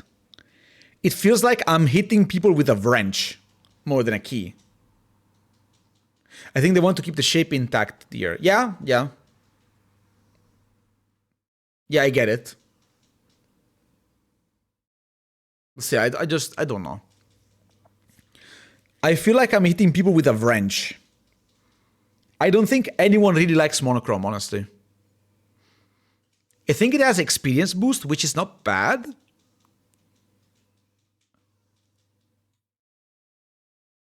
I don't know the sound effect it does. If it does like timeless river sound effects, maybe it's gonna be raised a little bit higher. Little puff cloud effect. Yeah, that's right. That's a good point. Item plus, even worse. I'm gonna put it here. I don't like it as much as Stasika. I don't like it as little as Olympia 2. I'm gonna put it there. Then we have Follow the Wind. I like this one more. It doesn't feel much like a Keyblade in my eyes. Looks more like an axe. But I like that when you hit enemies, the doublons from the medallions come out as an effect. That's very cool in my opinion. Most of these Keyblades, I don't use them because of the abilities they have. Which is also why I really like playing the randomizer. Makes me want to use Keyblades I never used because I kind of... There are reasons to not use them. Because you have abilities are more important than stats in KH1. In KH2, sorry. So there's no real reason to use some of them. But I really like Follow the Wind. I think it's a cool looking Keyblade. Lamp. This is a downgrade compared to the lamp compared to Wishing Lamp. This one is a full downgrade. I don't like it. It's supposed to represent Agrabah more and more than the lamp, and I think that's where the mistake is. It lost a nice color scheme. I don't like this blue effect here, which is supposed to represent the genie. I feel like the design is a bit all over the place. It wants to be Agrabah, but also wants to implement the Cave of Wonders using the lamp, but it fails at doing that. I like it less than the Lands of Dragon Keyblade. I'm sorry for the fans, but... but hey, just like Agrabah itself, it's also a downgrade. Consistency. Is it the genie? I thought it was a fountain or something. No, because you see, it comes out of the lamp. So I think it's supposed to be the... Hold on. Let's give it a look in detail. A rare reception. Wishing Lamp. Keyblade. Sorry.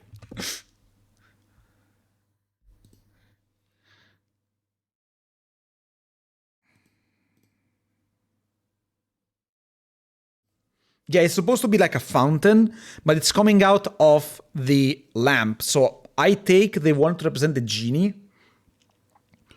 but my point stands. Like they wanted to represent Agrabah more than the lamp itself or genie himself. And I think that's where the mistake went. I don't like it at all. If they were to represent Jafar, it would have been better.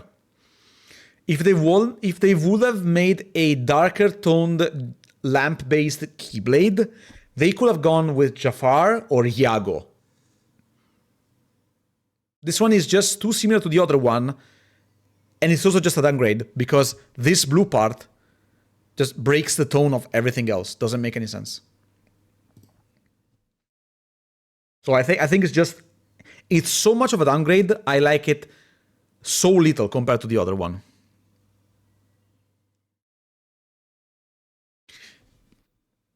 Yeah. I will never use this Keyblade. It's ugly looking. I don't even remember the ability, but I think it's just bad. Okay. Winnie the Pooh's Keyblade. It feels like it's short. This one gives experience boost. No, I don't remember. I don't know what to think about this Keyblade. It's supposed to be a reference to the honey tree and the bees. I'm checking here. There is no Keyblade for Winnie the Pooh here. I don't know what to think about it. Disgusting squash noise. I don't think it's bad looking. I think it's better than this one, but not better than this one. I think stands in the middle. I like the color scheme, but I don't like it as a concept. It's supposed to be a big tree with honey and bees and stuff. I think it's could have been better. Could have been.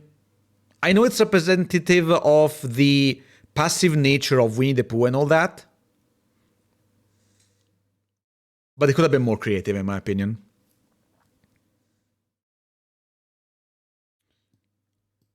Pride Keyblade. They could have tried harder, yeah. The Pride Land Keyblade, not the Pride Keyblade. This one feels more Tarzan-y than Tarzan did. Than Tarzan's. I see no pride. I'm gonna say this. I like it. I like it more than this, but not better than the others. It has nothing that says Lion King. There is something like related to Simba here. But aesthetically wise, I like it more than a lot of the Keyblades. Even in KH1. Fuck it. I'll put it a bit higher. Like aesthetic wise, it doesn't say Lion King, it doesn't say Tarzan either. But I like it. I like it, personally. I'm gonna put it even higher. The more I look at it, the more I like it. And I don't think it's better than Follow the Wind. Follow the Wind is like a freaking axe. But this one is supposed to have teeth up top and bones around. It's very cool. It doesn't say anything about the world it's supposed to come from, but it's way better, in my opinion, than a lot of all these Keyblades. Photon Debugger.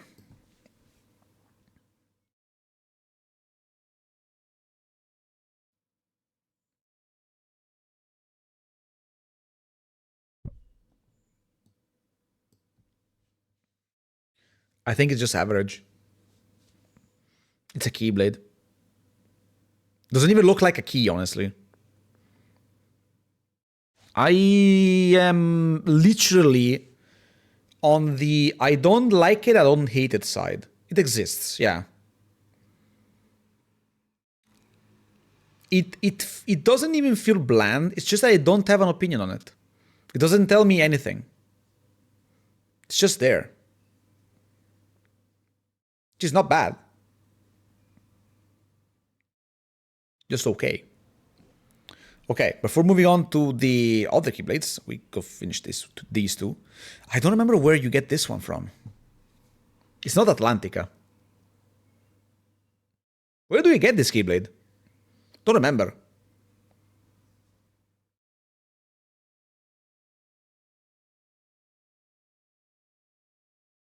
It's supposed to be water or...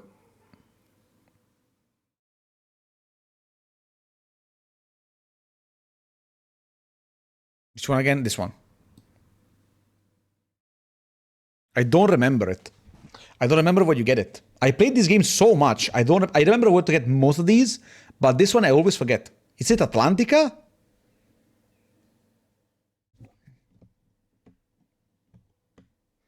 Gonna look in detail. Hold on.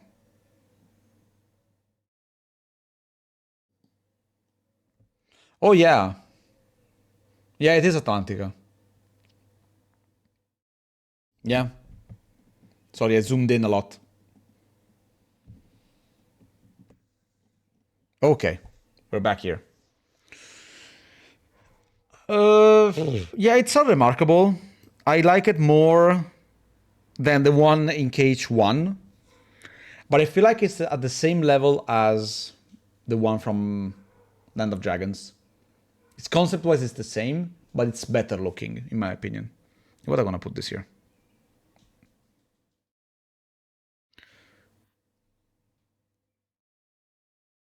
Lands one is memorable. Yeah. Yeah, it's memorable, but it's still kind of basic. It's just a fire, like a flame, and that's it. Well, this one is just a wave. The concept is the same. They're just different, different, how you call it, different designs, but the concept is the same. It's an element transformed into a Keyblade. Nothing much. Okay. I'm gonna be very controversial here. I don't think this Keyblade is as good as people think it is. I like the handle, but the only reason why people like this Keyblade is because it's the best Keyblade until you do endgame stuff. Pumpkinhead or whatever that name is, Festive Pumpkin, I don't remember. It's literally the only reason why people like this is because you have it like your end game Keyblade most of the time until you do the extra stuff. I personally don't think it's that good looking. I get the feeling. The candy cane design is not too bad, but I prefer the pumpkin head. Yes, this is supposed to be the Halloween, like the Nightmare Before Christmas Keyblade, while the other one is the Halloween Town Keyblade. I don't dislike it, but I know people would put it in higher tiers than me. Well, I think it deserves this spot. Low B. I think this is where it's supposed to be, design-wise. I don't think it's great. Okay, I want you to notice something. Among all of these Keyblades, Kingdom Key is the only one that is in A tier still. Personally, growing up, my opinion didn't change. The Keyblades in KH2 are way weaker, most of them, than the Keyblades in KH1, design-wise. I had this idea when I was younger. I thought I was crazy about it. But upon further inspection, even today, I think my point stands. Not for all of them, but for most of them. Now we move on to the extra stuff. The extra Keyblades. So, you have Guardian Soul from Oran.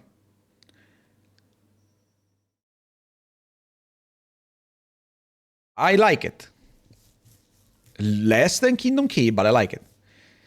I don't know, more the ones in KH1 are mostly sticks with stuff attached. True, but they are better designed.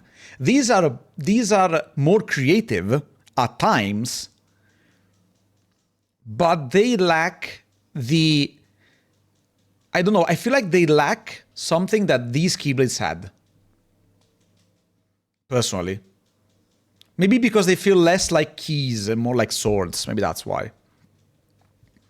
But sometimes you have designs like this one, which is a punch in your eyes for how weird the colors are. Or you have very basic ones like these that don't really do anything or say anything to me. And then you have downgrades even. I don't know. I really like Guardian Soul. It may be because I really like Final Fantasy X. I like Final Fantasy X a lot. It's one of my favorite Final Fantasy games. I love having Horon as part of the team in KH1.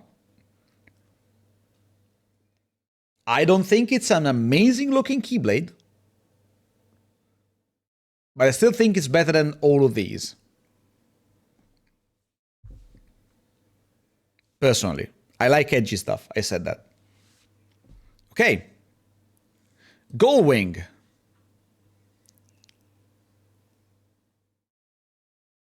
Here.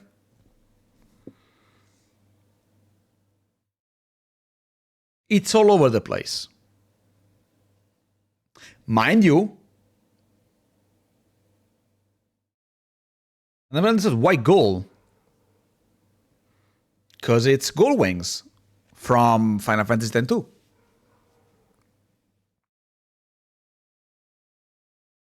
I don't know why it's called gold wing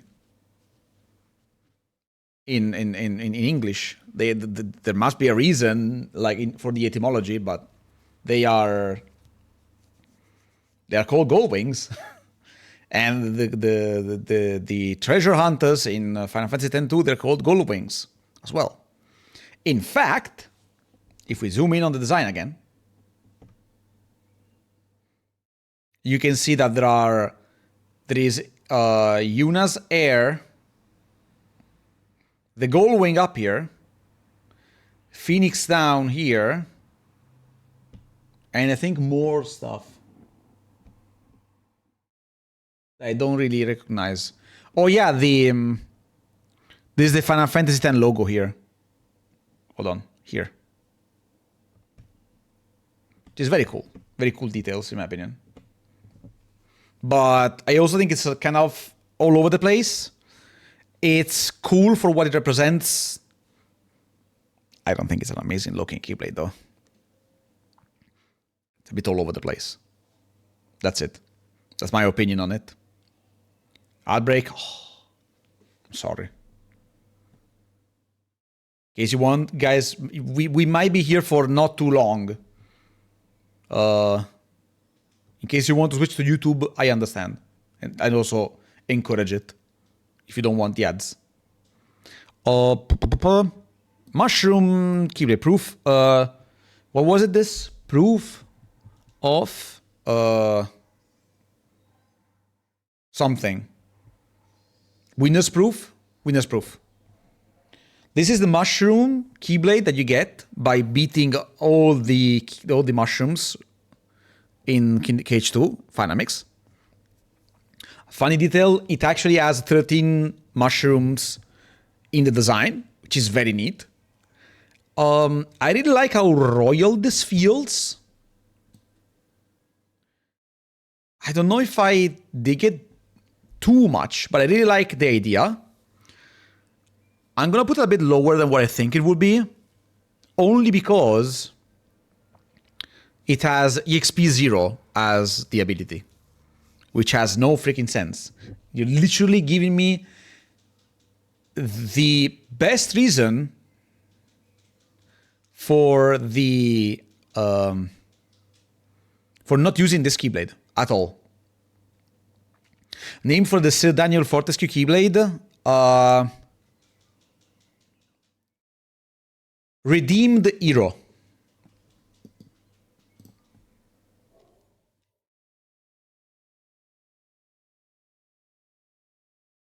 I think it's either Redeemed Hero or False Hero. Up to you.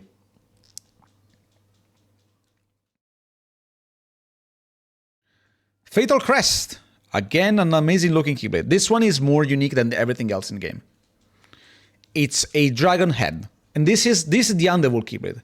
This is the Keyblade that you get for completing the cups in KH2. And it's an amazing looking Keyblade with an amazing skill, which is MP Berserk. And it's game breaking if you equip it. It's so good. I think the design is very cool. I really like it. I think it's personally one of those designs where I say it's better than Kingdom Key. Yeah. But it doesn't feel, again, it doesn't feel like a key. It feels more like a sword than a key. But I really like it a lot. It's very, I like, it feels creative when I dig it. Then we have Fenrir. Fenrir is S. No, Fenrir is A. High A. because of the colors in the handle that don't really match with the colors of the rest of the keyblade. It's unique. It's a car key, pretty much. It's not really, well, car keys are like this as well. And I like the fact that it has the bandages as well. It feels very unique compared to all the others, while also looking like a key, because it is a key. I don't like the ability, but with specific builds, it can work like a charm. We tested in the randomizer. I will do a double negative combo build where you would attack once, attack again, and do a finisher. You missed KH1 Keyblades? I think you did. This is the tier list.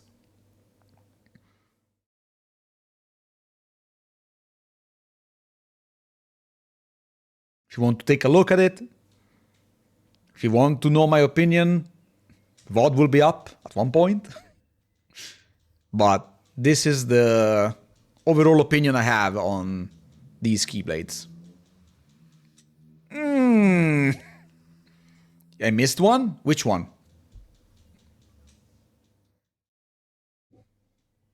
This one? I didn't make the play, I missed the Dream Sword.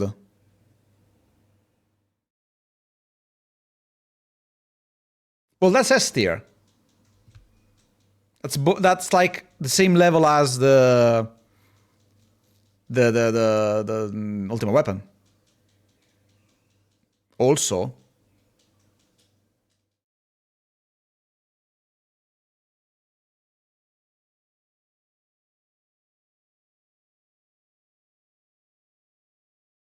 keep it on people's heart, yeah. Fair. Damn. Actually true, yeah. Technically, I also missed Riku's Keyblade, but it's not really a Keyblade, it's more like a sword in this game. I would put it slightly above Metal Chocobo, probably. I like the color scheme on that one. Unfortunately, you can't use it. But yeah, I think it's fair. Fair, actually, yeah. Good point. Where were we? Yeah, Fenrir, great design. It's a key that is different than the Kingdom Key. And it's great looking with all details. Like it. Now, Oblivion. I don't know why, but Oblivion in this game feels small. I don't like Oblivion that much in KH2. It's more detailed and colorful, but it also feels like it's smaller than the one in KH1. Probably because Sora grew up a little bit, so it's now supposed to be like a bit smaller because it's smaller in itself. But I don't like it as much in KH2. I feel like it's not the same.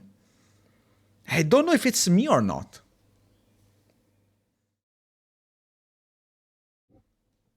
Oathkeeper is, of course, still S tier.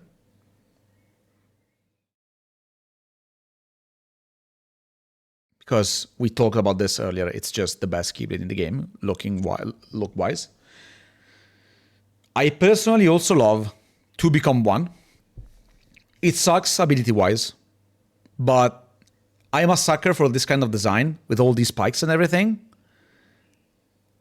And what it represents, because it's literally the connection between Sora and Roxas. It's a very unique looking Keyblade, added only in Final Mix. And it's just very, very good. I like it a lot. Whenever I look at it, I'm like, yes. If Roxas had a unique Keyblade, this would have been the design. That's how good it is. Now we got Axel's Keyblade. I like it. Bond of Flame, I like it a lot. Probably I like it less than Guardian Soul, but I also like it a lot because I really like Axel. And again, it's another key that feels very unique compared to all the others, but still maintains like the idea of key, in my opinion at least. I like it a lot. Because Sleeping Lion, again, this one probably feels better than Guardian Soul. This one, like Lionheart in KH1, is just gray. This one adds a little bit of dark and adds more details over the entirety of the design while still maintaining the feel of a Keyblade. And this is why it's great. Actually, you know what? I'm going to put it higher than Oblivion in KH2. I like it I like it so much. It's so freaking good. It's just an improvement over the... Like, we talked about Wishing Lamp being a negative upgrade, like a downgrade compared to the original one. This one, Sleeping Lion, is an improvement over the Lionheart design. It's also longer. This one is a huge ass sword. I think it also has like it's called the rivoltella in Italian, where the place where you put the bullets for the Magnum guns, whatever, for the revolvers. And now, Ultima Weapon. And this is the case where I think they went overboard with the design. I'm going to put it at bottom A. I think this feels like it's too much. It's a cool looking Keyblade. It's an amazing looking Keyblade. Has a lot of details that the original Keyblade also had. But the original Ultima Weapon from KH1 was detailed, but still maintained the idea of a Keyblade with a sword in the middle. This one feels just like a big mess, following the same logic of the previous one, but adding on top of it, overdoing it with the design. While this one is a S-tier Keyblade looking like, this one is bottom A, because it's just they just overdid it with the aesthetic. And I hope you guys understand that this is my opinion. You are free to not like it, but I personally think it's not that bad. We did 4 tier lists for Kingdom Hearts.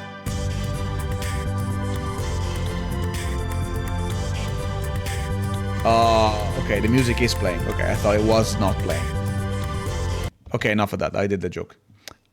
Anyway, I think we can call it a day for today. Just chatting stream where we talk about things. Hope you guys enjoyed it. Just something different than the usual. And I want to give you a preview of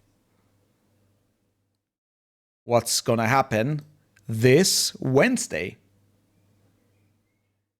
by showing you. The volume might be loud, so be careful.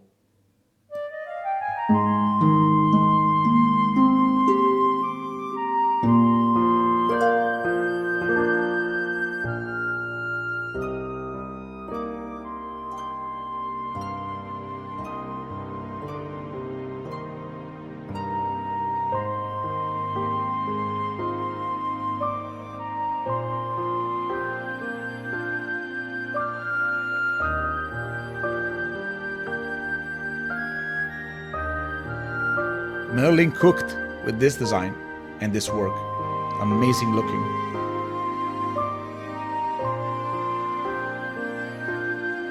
This artwork will be available in the future in case you guys want to see it in detail. But on my Discord exclusively. Hope you guys will, enjoy looking at it, I guess. There's nothing really I can say about that. But yeah, we are finally gonna start Kingdom Hearts days next week.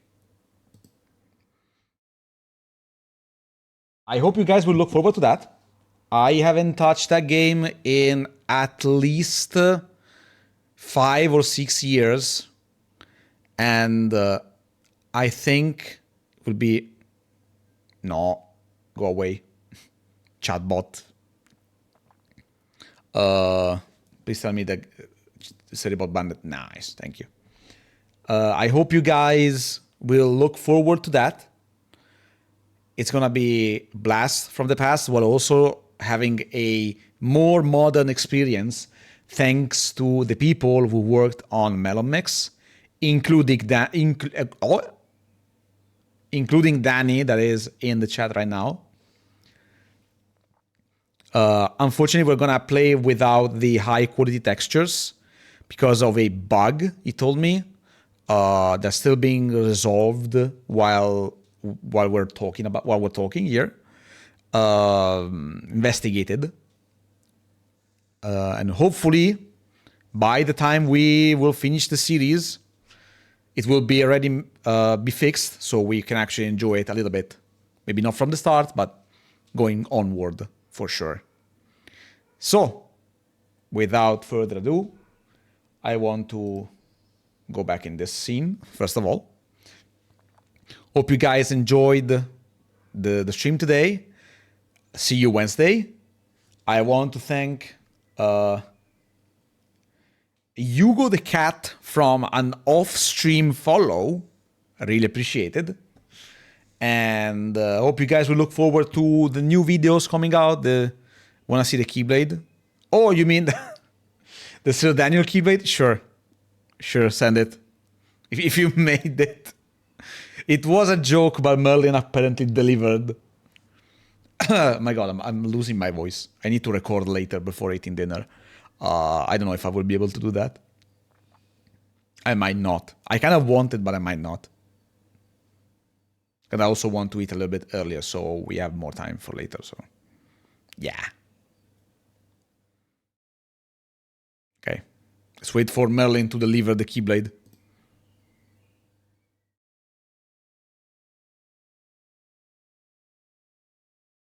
There we go.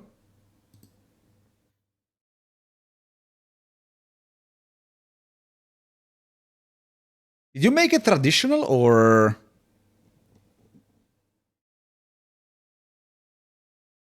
It looks like it's a traditional.